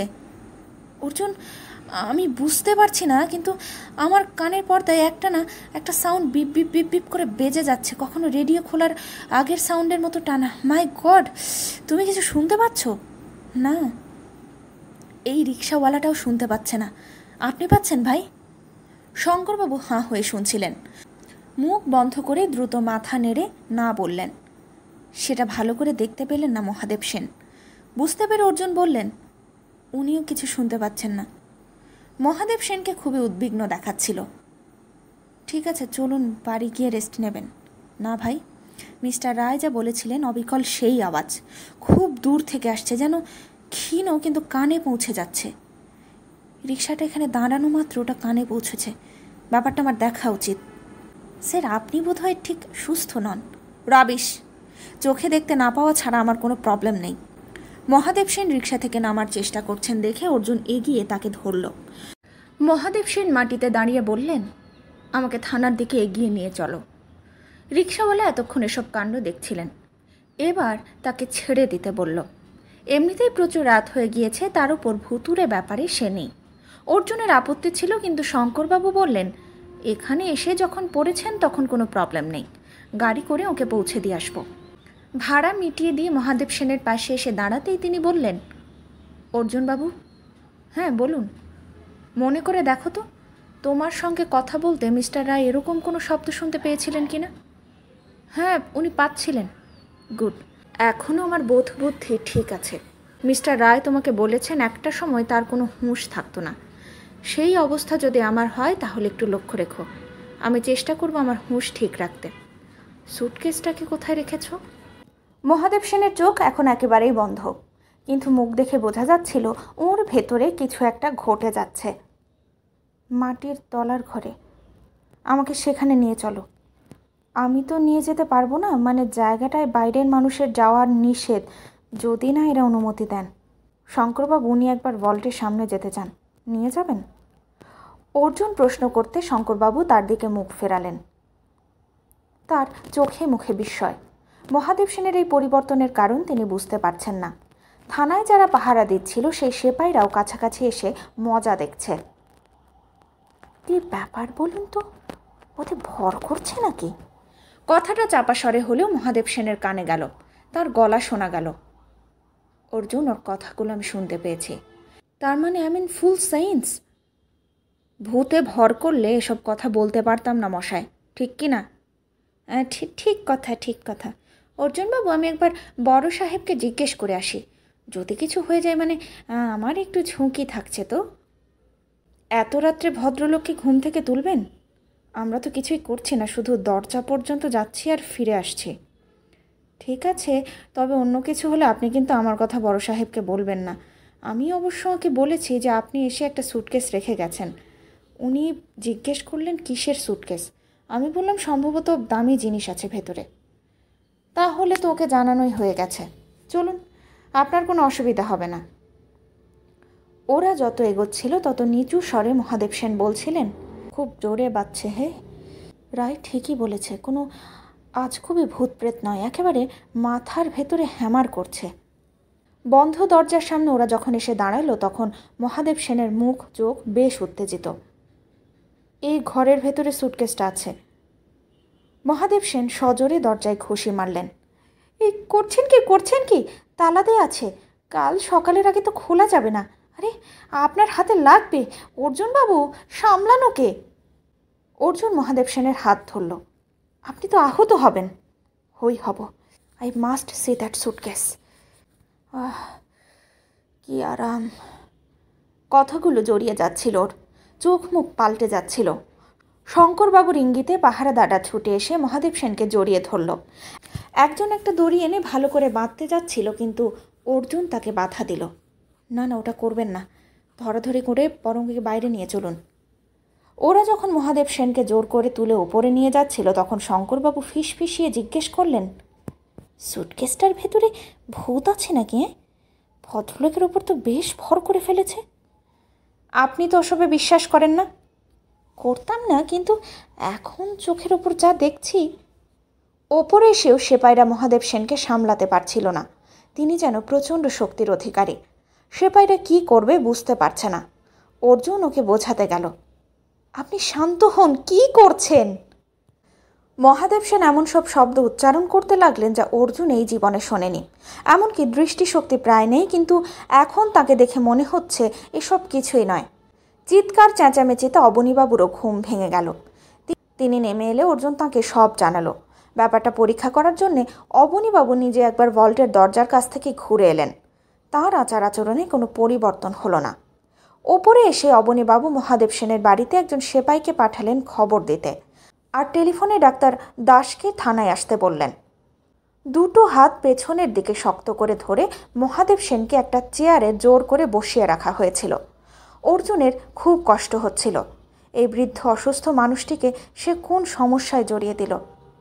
মিনিট কুড়ির মধ্যে প্রায় একই সঙ্গে মহাদেব সেনের ছেলে এবং বৌমা আর ডাক্তার দাস এসে হাজির হলেন। মহাদেব সেনের ছেলে সুব্রত সেন এখানকার কলেজের অধ্যাপক। বাবার এই অবস্থা দেখে তিনি অবাক। কি করে এমন হলো প্রশ্ন করাতে অর্জুন খুব দুঃখের সঙ্গে ব্যাপারটা জানালো। ভদ্রলোক বললেন, খুব অন্যায় করেছেন বাবাকে এত রাত্রে নিয়ে এসে। খুব অন্যায় করেছেন বাবাকে এত রাত্রে নিয়ে গিয়ে। এই বয়সে কি হয়ে গেল বলুন তো? সুব্রত সেনের স্ত্রী অনেকটা বাস্তব কথা বললেন। বাবা না চাইলে কেউ ওকে জোর করতে পারে? তাছাড়া উনি কি করে জানবেন যে এমন হবে? ডাক্তারকে মহাদেব সেন পরীক্ষা করতে দিলেন না। যতবারই তিনি কাছে যাচ্ছেন ততবারই যেন তার উপরে আক্রোশ পড়ছে। শেষ পর্যন্ত ডাক্তার দাস বললেন, মনে হচ্ছে কোনো কারণে ওর নার্ভাস সিস্টেমে গোলমাল হয়েছে, এখনই কড়া ঘুমের ওষুধ দেওয়া উচিত। আপনারা জোর করে ধরুন, আমি একটা ইঞ্জেকশন দিয়ে দিচ্ছি। তাই করা হলো। মহাদেব সেনের শরীরে প্রচণ্ড শক্তি। এখন তবু সবাই মিলে জোর করে তাকে এমনভাবে ধরা হলো যাতে ডাক্তার ইঞ্জেকশন দিতে পারেন। কিন্তু আশ্চর্য, তাতেও কাজ হলো না। ভদ্রলোক রীতিমতো অবাক। বললেন, কোনো মানুষ এই ইঞ্জেকশনের পর মিনিট 5 জেগে থাকতে পারে না, এর কি হলো? রাতটা ওইভাবেই কাটল। ভোর যত এগিয়ে এলো তত নেতিয়ে পড়তে লাগলেন মহাদেব সেন। সূর্য ওঠার ঠিক আগে তিনি একদম শিশুর মতন ঘুমিয়ে পড়লেন। তার মুখ চোখ শান্ত হয়ে এলো। অবনীবাবু বললেন, এখন ওকে বাড়িতে নিয়ে গেলে ঘুম ভেঙে যেতে পারে। এই ঘরে আমি বিছানা করে দেওয়ার ব্যবস্থা করছি। শঙ্করবাবু, আপনি দেখবেন কেউ যেন এখানে না ঢোকে। মহাদেব সেনের মতো নামী বিজ্ঞানীর কোনো ক্ষতি হোক আমরা চাই না। কয়েক মিনিটের মধ্যেই সমস্ত ব্যবস্থা হয়ে গেল। মহাদেব সেন এখন আরামে ঘুমোচ্ছেন। ডাক্তার পরীক্ষা করে দেখলেন ওর পালস এবং হার্ট নর্মাল। ভয়ের কোনো কারণ নেই। ঘুমের স্তর পরীক্ষা করে ভদ্রলোক শুধু বললেন, আশ্চর্য, মনে হচ্ছে আমি এই মাত্র ইঞ্জেকশন দিয়েছি। কি কাণ্ড বলুন তো। মিসেস সেন চলে গেলেন। বললেন, কাউকে পাঠিয়ে দিলে তুমি যেও। সুব্রত সেন মাথা নাড়লেন। তাকে তখন অর্জুনের ওপর সদয় মনে হচ্ছিল না। অবনীবাবু বললেন, চলুন দরজা ভেজিয়ে আমরা বাইরে যাই। অর্জুনবাবু, অনেক ঝড় গেল, আপনি এবার বাড়িতে গিয়ে বিশ্রাম করুন। অসম্ভব, আমার জন্য ওর এই দশা। উনি যতক্ষণ না সুস্থ হয়ে কথা বলছেন ততক্ষণ আমার ঘুম আসবে না। বেশ, তাহলে চলুন আমরা একটু চা পান করি। ওরা দরজা ভেজিয়ে বেরিয়ে এলো। অবনীবাবু একজনকে ডেকে চায়ের কথা বললেন। সবে ভোর হচ্ছে। হঠাৎ অর্জুনের নজরে এলো থানার গেট পেরিয়ে রামচন্দ্র রায় বেশ ইতস্তত ভাব নিয়ে ঢুকছেন। এই সময় ওকে দেখবে সে ভাবেনি। রামচন্দ্র রায় অর্জুনকে দেখতে পেয়ে ইশারায় ডাকলেন, আরে এই ভদ্রলোকই তো গতকাল সন্ধেবেলায় আমার কাছে এসেছিলেন, তাই না অর্জুনবাবু? হ্যাঁ ইনি, দাঁড়ান দেখে কেন ডাকছেন। অর্জুন এগিয়ে গেল। রামচন্দ্র রায় দাঁড়িয়েছিলেন। অর্জুন কাছে গিয়ে বললেন, সুপ্রভাত। ও ও হ্যাঁ হ্যাঁ সুপ্রভাত। ভদ্রলোককে আজকে আরও বয়স্ক দেখাচ্ছিল। কি ব্যাপার বলুন তো? আপনার বাড়িতে গিয়েছিলাম, গিয়ে শুনলাম কাল রাত্রে নাকি ফেরেননি। এখন মা বাড়িতে নেই, কদিনের জন্য এক পিসির বাড়িতে গিয়েছিলেন। কাজের লোকটি নিশ্চয়ই চিন্তা করবে না। অর্জুন গত রাত্রে বাড়িতে খবর দেয়নি ঠিক সে কারণেই। হঠাৎ কোনো প্রয়োজন হয়েছিল? হ্যাঁ, আমার সুটকেসটা ফেরত দিন। আপনি বলেছেন ওটা কারভালোর। কারভালো আমার বন্ধু, সে ওটা আমার কাছে রেখে গিয়েছিল, অতএব ওর সম্বন্ধে যাবতীয় দায়িত্ব সব আমার। দয়া করে আমাকে ওটা ফেরত দিন। প্রায় মিনতি করলেন রামচন্দ্র রায়। দেখুন, ওটার অস্তিত্ব আছে তাই আমরা জানতাম না। আপনি নিজে এসে থানায় কথা না বললে এসব কিছুই হতো না। কিন্তু নিজের অজান্তে আপনি একটা ভালো কাজ করেছেন। আপনার কাছে সুটকেসের ভেতরে যে যন্ত্রটি ছিল তার রিয়াকশন সব মানুষের ওপর পড়ে না। আমি, ল্যাংড়া পাঁচু, থানার অফিসার অথবা সেপাইরা ওর রিয়াকশন থেকে মুক্ত। অথচ কাল যে ভদ্রলোক আমার সঙ্গে আপনার বাড়িতে গিয়েছিলেন তিনি আক্রান্ত হয়েছেন। সারা রাত ওর যে কষ্ট হয়েছে তা আমি দেখেছি। মনে হয় আপনারও ঠিক একই কষ্ট হতো। এখন ওই যন্ত্র সম্পর্কে সম্পূর্ণ নিঃসন্দেহ না হওয়া পর্যন্ত আমরা আপনাকে ফেরত দিতে পারি না। অবনীবাবু ততক্ষণে কাছে এসে পড়েছেন। জিজ্ঞেস করলেন, আপনার বন্ধু ওই যন্ত্রটি কোথায় পেয়েছেন তা কি আপনাকে বলেছেন? নীরবে মাথা নেড়ে না বললেন রামচন্দ্রবাবু। একটা অদ্ভুত জিনিস বেআইনিভাবে তো আপনি রাখতে পারেন না। রামচন্দ্রবাবুর কাছে এসব কথা যাচ্ছিল না। তিনি জিজ্ঞেস করলেন, আপনাদের কারো কিছু হয়নি আর সেই ভদ্রলোকের অবস্থা আমার মতো হয়ে গেল? একবার তাকে দেখতে পারি? উনি এখন ঘুমোচ্ছেন। আচ্ছা, আমিও সকাল থেকে দুপুর পর্যন্ত মরার মতো ঘুমোতাম। আপনারা আমার সর্বনাশ করেছেন। এই কদিন বাতের ব্যথাটা ছিল না একটুও, আজ আবার ফিরে এসেছে। ওটা না পেলে আমি আজ আত্মহত্যা করব। ওই সিগন্যাল শোনা, ঘোরের মধ্যে থাকা আপনার একটা নেশা হয়ে গেছে বলেই মনে হচ্ছে। একটা রাত না পেয়ে আপনি এসব কথা ভাবতে পারছেন? প্রশ্ন শুনে কারভালো প্রথমে গুঁজ হয়ে রইল। রামচন্দ্র রায় বললেন, কারভালো, তুমি কি কোনো গোলমালে পড়েছ? হ্যাঁ ভাই, পড়েছি, কিন্তু সত্যি কথা বললে কি তোমরা বিশ্বাস করবে? আমরা এতদিন একসঙ্গে কাজ করেছি, তখনও মিথ্যা কথা বলিনি কেউ। আজ কেন তুমি বলতে যাবে? রামচন্দ্র রায় খুবই আন্তরিক গলায় কথাগুলো বললেন। কারভালো অর্জুনের দিকে তাকালো। সারা জীবন যা রোজগার করেছি তা হেসে খেলে উড়িয়ে দিয়েছি। সঞ্চয় বলতে তেমন কিছুই ছিল না। ইদানিং বেশ অর্থকষ্টেই দিন যাচ্ছিল। এই বয়সে নতুন করে কাজকর্ম শুরু করা খুবই মুশকিল। আপনি হয়তো জানেন না, আমি সমুদ্রের ধারের মানুষ। সমুদ্র ওদিকের বেশ কিছু মানুষকে অন্ন দেয়, অবশ্য সেটা বেআইনি পথে। যা কিছু বিদেশি জিনিস রাতের অন্ধকারে সমুদ্র পথে আমাদের এখানে আসতো, তাই বয়ে নিয়ে নিরাপদ জায়গায় পৌঁছে দেওয়ার জন্য গরিব মানুষেরা টাকা পেত। কিছুই না পেয়ে শেষ পর্যন্ত আমি ওই বয়ে নিয়ে যাওয়ার কাজ করব বলে স্থির করলাম। ছি ছি ছি ছি ছি ছি, কারভালো, তুমি শেষ পর্যন্ত স্মাগলারদের দলে ফিরেছ? ফিরিনি। চাইলেই যে ওরা আমাকে কাজ দেবে তা ভাবছ কেন? ওরা আমাকে প্রথমে যাচাই করবে, আমার সঙ্গে পুলিশের সম্পর্ক আছে কিনা জানতে চাইবে। তাছাড়া ঠিক কাকে বললে কাজটা পাওয়া যায় তাও জানতাম না। রাতে সমুদ্রের ধারে কেউ যেত না।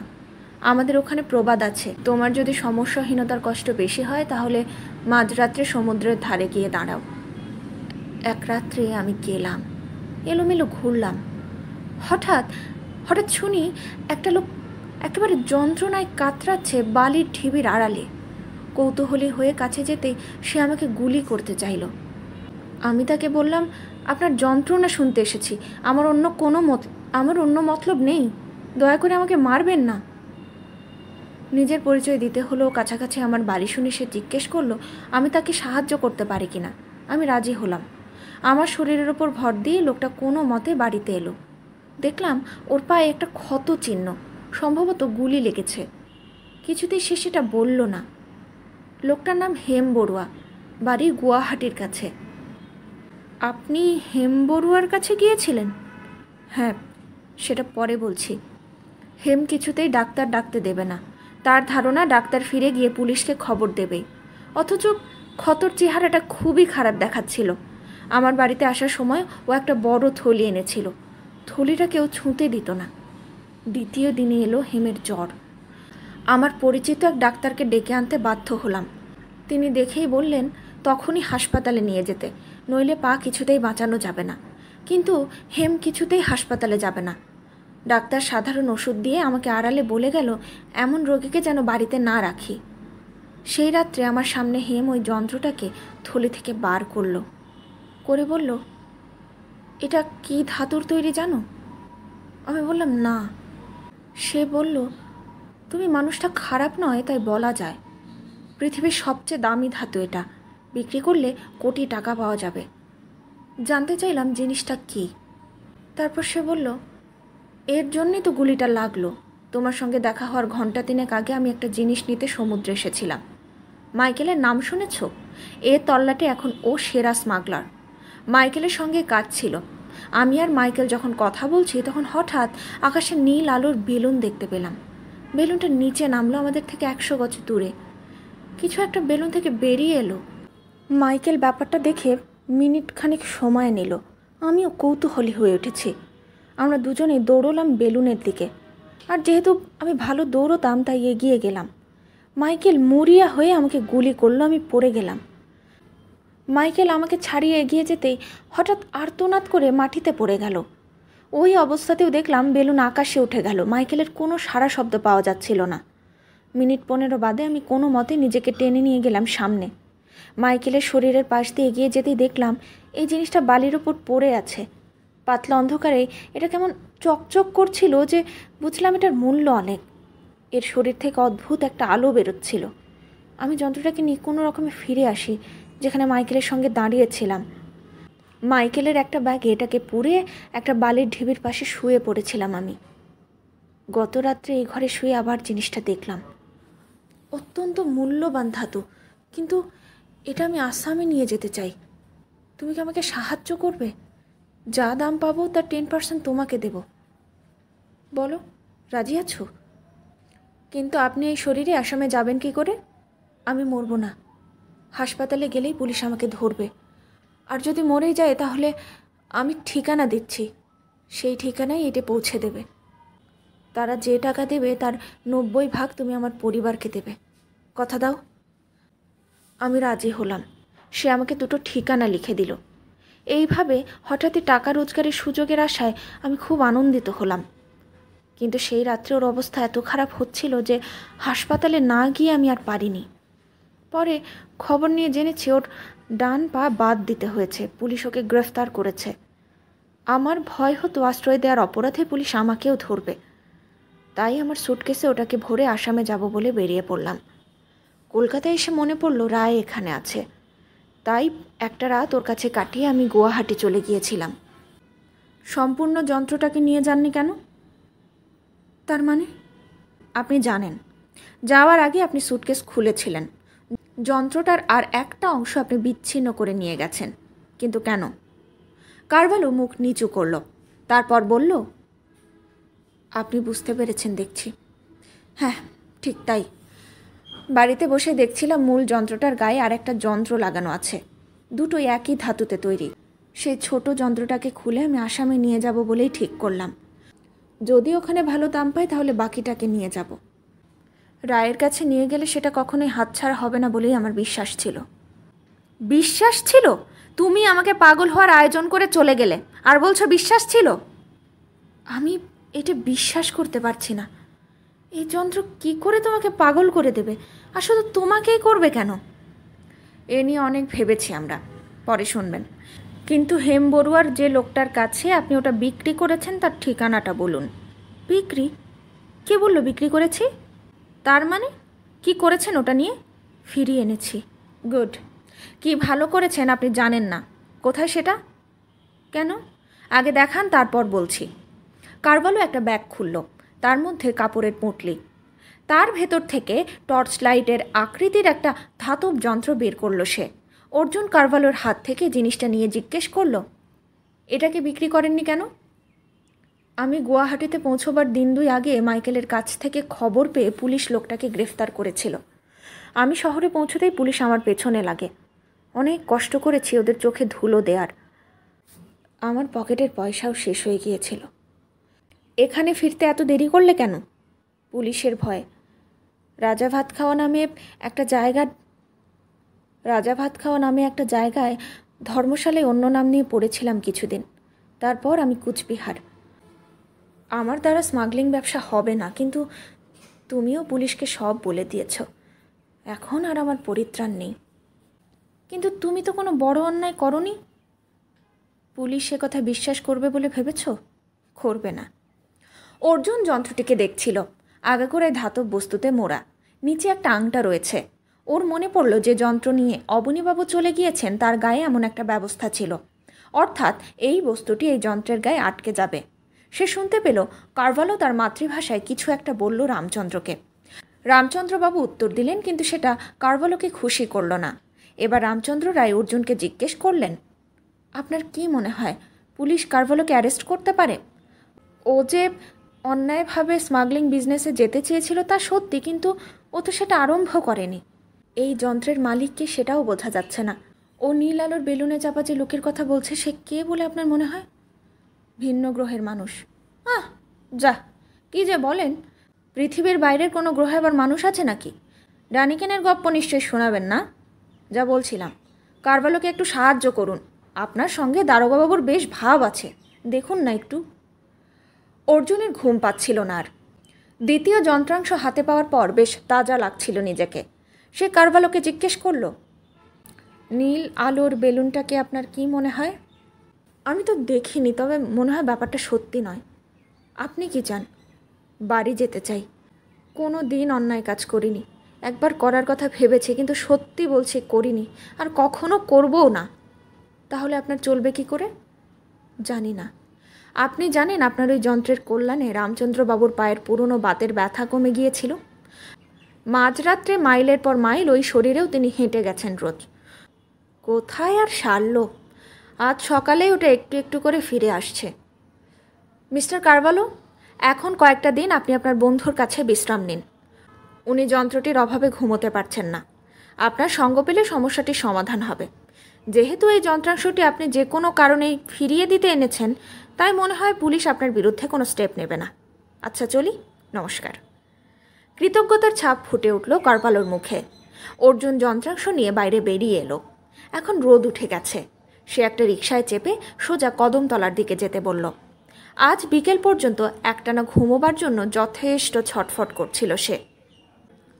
ঠিক 12টা নাগাদ ঘুম ভেঙে গেল অর্জুনের। ঘরে সবকটা দরজা জানলা বন্ধ করে শুয়েছিল, যাতে চোখে আলো না ঢোকে। তবু ঘুম ভাঙল এবং আর এলো না। খিদে পাচ্ছিল বেশ। মা বাড়িতে নেই, কাজের মেয়েটি রান্নাবান্না করে বসে আছে। স্নান সেরে ভরপেট খেয়েও নতুন করে ঘুম এলো না। অমলদা বলতেন পৃথিবীর প্রতিভাবান মানুষরা দিনে রাতে 4 ঘন্টার বেশি ঘুমোন না। সেই হিসেবে সে প্রতিভাবান মানুষের পর্যায়ে পড়েছে আজ। এটা এমন একটা সময় যার বাড়িতেই যাবে সেই বিরক্ত হবে। অর্জুন বাইক বের করতে গিয়ে হোঁচট খেল। গতকাল সে ওটাকে থানায় রেখেই বেরিয়েছে। অতএব রিকশা নিয়ে থানায় পৌঁছে গেল সে। খবর নিয়ে জানলো অবনীবাবু নিজের কোয়ার্টার্সে ঘুমোচ্ছেন। বাইকে চেপে অর্জুন ছুটল জলপাইগুড়ির বাইপাসের দিকে। ব্রিজ থেকে বাঁ দিকের চরে নেমে গেল সে। বালির ওপর বাইক চালাতে অসুবিধে হচ্ছিল। ওটাকে এক জায়গায় দাঁড় করিয়ে সে হেঁটে চরের সেই জায়গায় গেল যেখানে নীল আলোর বেলুনকে সে প্রথম দেখেছিল।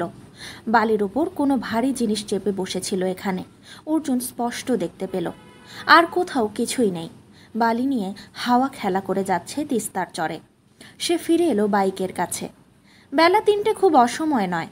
অর্জুন মহাদেব সেনের বাড়ির সামনে বাইকে এসে একটু ভাবল। তারপর এগিয়ে গিয়ে দরজার কড়া নাড়ার আগেই সেটা খুলে গেল। তিস্তা দাঁড়িয়ে আছে। অর্জুনকে দেখে হাসল সে। কাল দাদুকে তাড়াতাড়ি পাঠিয়ে দেওয়ার জন্য আমরা সবাই আপনাকে ধন্যবাদ দিয়েছি।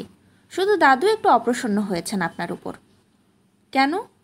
কাল ওকে বাড়িতে পাঠিয়ে দিয়েছিলেন তাই। উনি কি বিশ্রাম করছেন? না, আসুন। দোতলায় উঠে মহাদেব সেনের কাছে পৌঁছে অর্জুন দেখল তিনি মগ্ন হয়ে বই পড়ছেন। চোখে চশমা ঠিকই, কিন্তু এটাই তো 2 দিন আগে অবিশ্বাস্য ছিল।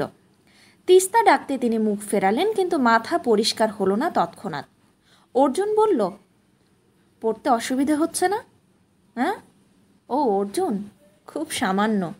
আগে তো পড়তেই পারতাম না। তোমরা আমাকে হঠাৎ এড়িয়ে চলছো কেন হে? গত রাত থেকে কোনো পাত্তাই নেই। কোথায় এড়িয়ে চলেছি? আপনার সূত্র অনুসরণ করেছি। তার মানে? গত রাত্রের কথা আপনার মনে আছে? হ্যাঁ, তোমরা আমাকে জোর করে থানার বাইরে নিয়ে এসেছিলে। কারণ আপনি একটু একটু করে প্রভাবিত হয়ে পড়েছিলেন। বেরোবার আগে আপনি শব্দের দূরত্ব এবং দিক অনুমান করেছিলেন। কি করে? খুব সোজা। উত্তর দিকে কান পাতলে আওয়াজটা স্পষ্ট হচ্ছিল।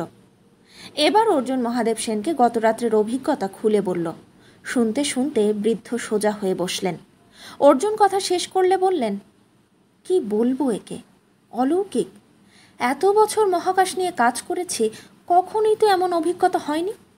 ফ্লাইং সোর জাতীয় ব্যাপারগুলো উত্তেজিত করতো এবং সেই পর্যন্তই। কিন্তু ওকে তুমি কিভাবে সাহায্য করবে? আমার মনে হয় ওর জ্বালানি শেষ হয়ে আসছে। পৃথিবী থেকে চলে না গেলে আর কখনোই ও যেতে পারবে না। অথচ ওর মহাকাশের জাহাজকে ওড়াবার জন্য ওই যন্ত্রটাকে সম্পূর্ণ পাওয়া দরকার। হ্যাঁ, কারভালো ফিরে এসেছেন। তার কাছে আমি যন্ত্রের আরেকটা অংশ পেয়েছি। বাহ, গুড। তাহলে চলো ওকে ফিরিয়ে দিয়ে আসি। হ্যাঁ, আমি সন্ধ্যাবেলায় আপনার কাছে আসবো, কিন্তু আমি চাই না বেশি লোক ব্যাপারটা জানুক। আমাদের অতিথি বাজে লোকদের সহ্য করতে পারে না। ঠিক আছে, আর কেউ জানবে না। পাশে দাঁড়িয়ে তিস্তা এতক্ষণ সব শুনছিল। এবার আবদারে গলায় বলল, দাদু, আমি তোমাদের সঙ্গে যাব। প্লিজ দাদু, কেউ কিচ্ছু জানতে পারবে না। মহাদেব সেন মাথা নেড়ে যাচ্ছিলেন। সন্ধে নাগাদ অর্জুন থানায় এলো একটা ব্যাগ নিয়ে। অবনীবাবু নিজের চেয়ারে বসেছিলেন। দেখা মাত্র হাসলেন। কি ব্যাপার অর্জুনবাবু? যন্ত্রটা চাই। কেন? যার জিনিস তাকে ফিরিয়ে দিতে হবে না? জিনিসটা কার? আরে কাল দেখলেন না? সত্যি বলতে কি, গত রাত্রের ব্যাপারটা আমার কাছে দুঃস্বপ্নের মতো। তাছাড়া কলকাতা থেকে বড় সাহেবরা জানিয়েছেন ওটাকে অবিলম্বে সেখানে পাঠিয়ে দিতে। অসম্ভব। কেন? ওটা আজই ফিরিয়ে দিতে হবে। না মশাই, ওপরওয়ালারা আমাকে ছাড়বেন না ওটা দেখতে না পেলে। অবনীবাবু, আপনি কেন বুঝতে পারছেন না? একটি প্রাণের নিরাপত্তা নষ্ট হয়ে যাবে ওটা যদি আজকে আমরা ফেরত না দিই। এটা একা তো কিছু উপকার করবে না। ওর আরেকটা অংশ না পেলে কোনো কি কাজ হবে? মাথাটা ঠান্ডা করুন। হঠাৎ অর্জুনের মনে হলো অবনীবাবু আজ স্বাভাবিক নন। এখন এই অবস্থাতে কারভালোর ফিরে আসার কথা বলাটা ঠিক হবে না। সে কারভালোকে কথা দিয়ে এসেছে অবনীবাবু তার নাও মানতে পারেন। ওপরওয়ালা জেনে যাওয়ার পরে ভদ্রলোক নিজের ওপর আস্থা রাখতে পারছেন না। এক কাজ করি, চলুন ওটাকে নিয়ে কালকের স্পটে যাই। গত রাত্রে যে এসেছিল তাকে বলি সমস্ত ব্যাপারটা। হঠাৎ অবনীবাবুর চোখ চকচক করে উঠল। একটু ভাবলেন, তারপর উঠে দাঁড়ালেন। চলুন, আপনার কথা রাখছি, তবে আজ আমি আমার সঙ্গে রিভলভার রাখব। কেন? গত রাত্রেও আমাকে আঘাত করেছিল, আজ আমার পালা। অর্জুন বুঝল কিছু গোলমাল হবে, কিন্তু এছাড়া পুলিশের লকার থেকে যন্ত্রটাকে বের করার আর কোনো উপায় নেই। অবনীবাবু চেয়েছিলেন একটা বিরাট বাহিনী নিয়ে যাবেন, যাতে প্রাণীটিকে গ্রেফতার করা সহজ হয়। ওই প্রাণী যন্ত্রটি একসঙ্গে প্রচার মাধ্যমে হাজির করলে আর দেখতেই হবে না। কিন্তু এতে অর্জুন একেবারেই রাজি হলো না। সে বোঝালো প্রাণীটি বেশি মানুষের উপস্থিতি টের পাবেই এবং সেক্ষেত্রে আর নিচে নামবে না। যন্ত্রটাকে বের করে কোলে নিয়ে গাড়িতে উঠেছিলেন অবনীবাবু। মহাদেব সেন যেতে চান শুনে খুব একটা বেশি তিনি খুশি হলেন না। জিপের সামনে ওর পাশে অর্জুন বসেছিল। মহাদেব সেনও তৈরি ছিলেন। অর্জুন তাকে সামনের আসন ছেড়ে পেছনে চলে গেল। তিস্তা ঠোঁট ফুলিয়ে বলল, ঠিক আছে, মনে রাখবো, তোমরা আমাকে কেউ নিলে না। তুমি গিয়ে কি করতে? অটোগ্রাফ নিতাম। তিস্তার চরের কাছে পৌঁছে মহাদেব সেন বললেন। তিনি সেই শব্দটা শুনতে পাচ্ছেন, খুব ক্ষীণ। অর্জুন দেখল অবনীবাবুর হাতে ধরা যন্ত্র থেকে সবে আলোর ছিটে বের হচ্ছে। সে অবনীবাবুকে বলল, যন্ত্রটা একবার দেখি, আলোটা অদ্ভুত লাগছে। নিজে লক্ষ্য করে বুঝতে না পেরে ভদ্রলোক শেষ পর্যন্ত অর্জুনের হাতে ওটা দিলেন। অন্ধকারে হাঁটতে অসুবিধা হচ্ছিল না, কারণ মহাদেব সেনের হাতে টর্চ ছিল। অর্জুন চট করে কাঁধে ঝোলানো ব্যাগে হাত ঢুকিয়ে অন্য যন্ত্রাংশটি বের করল। তারপর আন্দাজে চেষ্টা করলো আংটা দুটোকে জুড়ে দিতে। 5-6 পা যাওয়ার পর সে দুটো লেগে যেতে মহাদেব সেন বলে উঠলেন, যা। কি হলো? শব্দটা হারিয়ে গেল। ভালো করে শুনুন। না, আর পাচ্ছি না। চেষ্টা করুন। দূর, চেষ্টা করে কি এসব শোনা যায়? কাল কোথায় এসেছিল তোমরা? অর্জুনের বুকের ভেতর যেন ড্রাম বাজছে এখন। সে বলল, এখানে। কিন্তু এটা কি হলো? দুটো যন্ত্র জুড়ে গেলে মহাদেব বাবুরাও কিছু শুনতে পান না? অবশ্যই। প্রথম রাত্রে যন্ত্রটা জোড়া ছিল বলে কারভালো থাকা সত্ত্বেও রামচন্দ্র রায় কিছুই শুনতে পাননি। তার মানে এটা এখন শুধু শব্দ গ্রহণ করছে না, পাঠিয়েও দিচ্ছে। বিচ্ছিন্ন অবস্থায় এটা গ্রহণ করত। এরা যেটা পাঠাতো তা অতি সূক্ষ্ম বোধসম্পন্ন মস্তিষ্কে গিয়ে আঘাত করত। দীর্ঘ সময় অপেক্ষায় কাটল। শেষ পর্যন্ত অবনীবাবু যন্ত্রটি নিয়ে মাটিতে রাখলেন। দপদপ করছে আলো। হঠাৎই দেখা গেল তিস্তার চরে কিছু একটা নেমেছে। মহাদেব সেনকে সে জিজ্ঞেস করল, আপনি কিছু দেখতে পাচ্ছেন? না, আমি পাচ্ছি। আসুক কাছে, রেঞ্জের মধ্যে। তিনি রিভলভার বের করে নিলেন। অর্জুন ওর হাত ধরল। কি কি করছেন আপনি? আই ওয়ান্ট হিম। না, কখনোই নয়। মারব না, এমন আহত করব যাতে পালাতে পারবে না, কিন্তু পরে চিকিৎসা করে সারানো যায়। আমি ওকে জীবন্ত চাই। এসব কি কথা? ছি ছি ছি ছি ছি ছি, ইউ কান্ট ডু দিস। আমাকে আমার কর্তব্য করতে দিন। কারো যদি কোনো আইডেন্টিটি না থাকে তাহলে তাকে অ্যারেস্ট করার সম্পূর্ণ অধিকার আমার আছে। এই সময় দেখা গেল তিস্তার চর থেকে একটা নীল আলোর বেলুন ওপরে উঠে এদিকে আসছে। বেলুনটা যখন কাছে নেমে এলো ঠিক তখনই গুলি চালালেন অবনীবাবু। মনে হলো জলের মধ্যে একটা পাথর তুলিয়ে গেল। সঙ্গে সঙ্গে প্রচণ্ড চিৎকার করে হাত শূন্যে তুললেন ভদ্রলোক। অর্জুন দেখল ওর হাত থেকে মাটিতে কিছু পড়ে গেল। যন্ত্রের শরীর থেকে বেরিয়ে আসা আলোয় মনে হলো একদলা গলিত লোহা। বাঁ হাতে ডান হাতের কবজি ধরে মাটিতে বসে পড়েছেন ভদ্রলোক, যন্ত্রণায় কাতরাচ্ছেন। নীল আলোর বেলুন থেকে সেই প্রাণীটি বেরিয়ে এলো। আপনাকে প্রথম দেখছি, কিন্তু মনে হয় কোথাও আমাদের সংযোগ হয়েছিল। ইনি আপনার এই যন্ত্রের পাঠানো সিগন্যাল শুনতে পেতেন। তাছাড়া পেশায় একজন বিজ্ঞানী। ধন্যবাদ। আমার যন্ত্র যখন সিগন্যাল ফেরত পাঠাতে শুরু করেছে তখন বোঝা যাচ্ছে তুমি আমার উপকার করেছ। কি দিয়ে এই ঋণ শোধ করতে পারি? ঋণ কেন বলছো? নিশ্চয়ই আজ ভোরের আগে আমি যদি মহাকাশে না পৌঁছতে পারি তাহলে শেষ হয়ে যাব। তোমাকে আমার বন্ধুত্ব দিলাম। ধন্যবাদ। একটা কথা জিজ্ঞেস করছি, ওই যন্ত্রের অর্ধেকটা যে শব্দতরঙ্গ তুলত তা শুনে মহাদেব সেন এবং রামচন্দ্র রায় অস্বাভাবিক হয়ে যেতেন, কিন্তু একজন দৃষ্টিহীনতা আর একজন বাদ থেকে মুক্ত হওয়ার পথে পৌঁছেছিলেন। কি করে? খুব স্বাভাবিক। ওদের মস্তিষ্কের যে কোষ শব্দটাকে নিতে পেরেছিল তারাই বলিষ্ঠ হয়ে এ দুটো প্রতিক্রিয়া আনে, কিন্তু পূর্ণমাত্রায় না হওয়ায় ব্যাপারটা খুব সাময়িক হবে। তুমি কি চাও এটা পূর্ণতা পাক? হ্যাঁ, আপনি শুয়ে পড়ুন। মহাদেব সেন নির্দেশ পালন করা মাত্র তার গলা থেকে তীব্র চিৎকার বের হলো। তিনি স্থির হয়ে গেলেন। প্রাণীটি বলল, কিছুক্ষণ বিশ্রাম নিতে দাও। ওর শরীরের সমস্ত বিকল কোষ এখনই জীবন ফিরে পাবে। এই লোকটিকে কি করা যায়? কিছু না, উনি বিভ্রমে পড়েছেন। তোমার পূর্ণ যন্ত্র নাও। অর্জুন যন্ত্রটিকে তুলে ধরতে মূর্তিটি ইশারা করলো থামতে। তারপর আলোর বেলুনে ঢুকে সে কিছু চালাতেই আলোর রেখা বেরিয়ে এলো। তারই আকর্ষণে যন্ত্রটা সোজা হয়ে চলে গেল নীল আলোর বেলুনের ভেতরে। প্রাণীটা আবার বেরিয়ে এলো। আমার হাতে সময় নেই বন্ধু, তোমাকে আমি সারা জীবন মনে রাখব। বিদায় বন্ধু। প্রাণীটি আবার নীল বেলুনে ঢুকে গেল। বেলুনটি উড়ে গেল তিস্তার চরে, আর কয়েক সেকেন্ডের মধ্যে কিছু একটা হুশ করে উড়ে গেল আকাশে। অর্জুনের বুক ভার হয়ে গিয়েছিল। সে মহাদেব সেনকে দেখল, তারপর অবনীবাবুকে। ভদ্রলোক যেন বসে বসেই ঘুমোচ্ছেন। ওদের জ্ঞান ফেরার জন্য অপেক্ষা করতে লাগলো অর্জুন। অন্ধকার নির্জন নদীর তীরে। আকাশে তখন হাজার তারার মালা। শোঁ শোঁ বাতাস বইছে। হঠাৎ কানে এলো মহাদেব সেনের গলা। অর্জুন, বলুন। চলে গিয়েছে? হ্যাঁ। আপনি? হ্যাঁ, আমি দেখতে পাচ্ছি। এই অন্ধকারেও আমি তারাদের দেখতে পাচ্ছি। আনন্দে ভরপুর অর্জুন আকাশের দিকে তাকালো। ধন্যবাদ বন্ধু।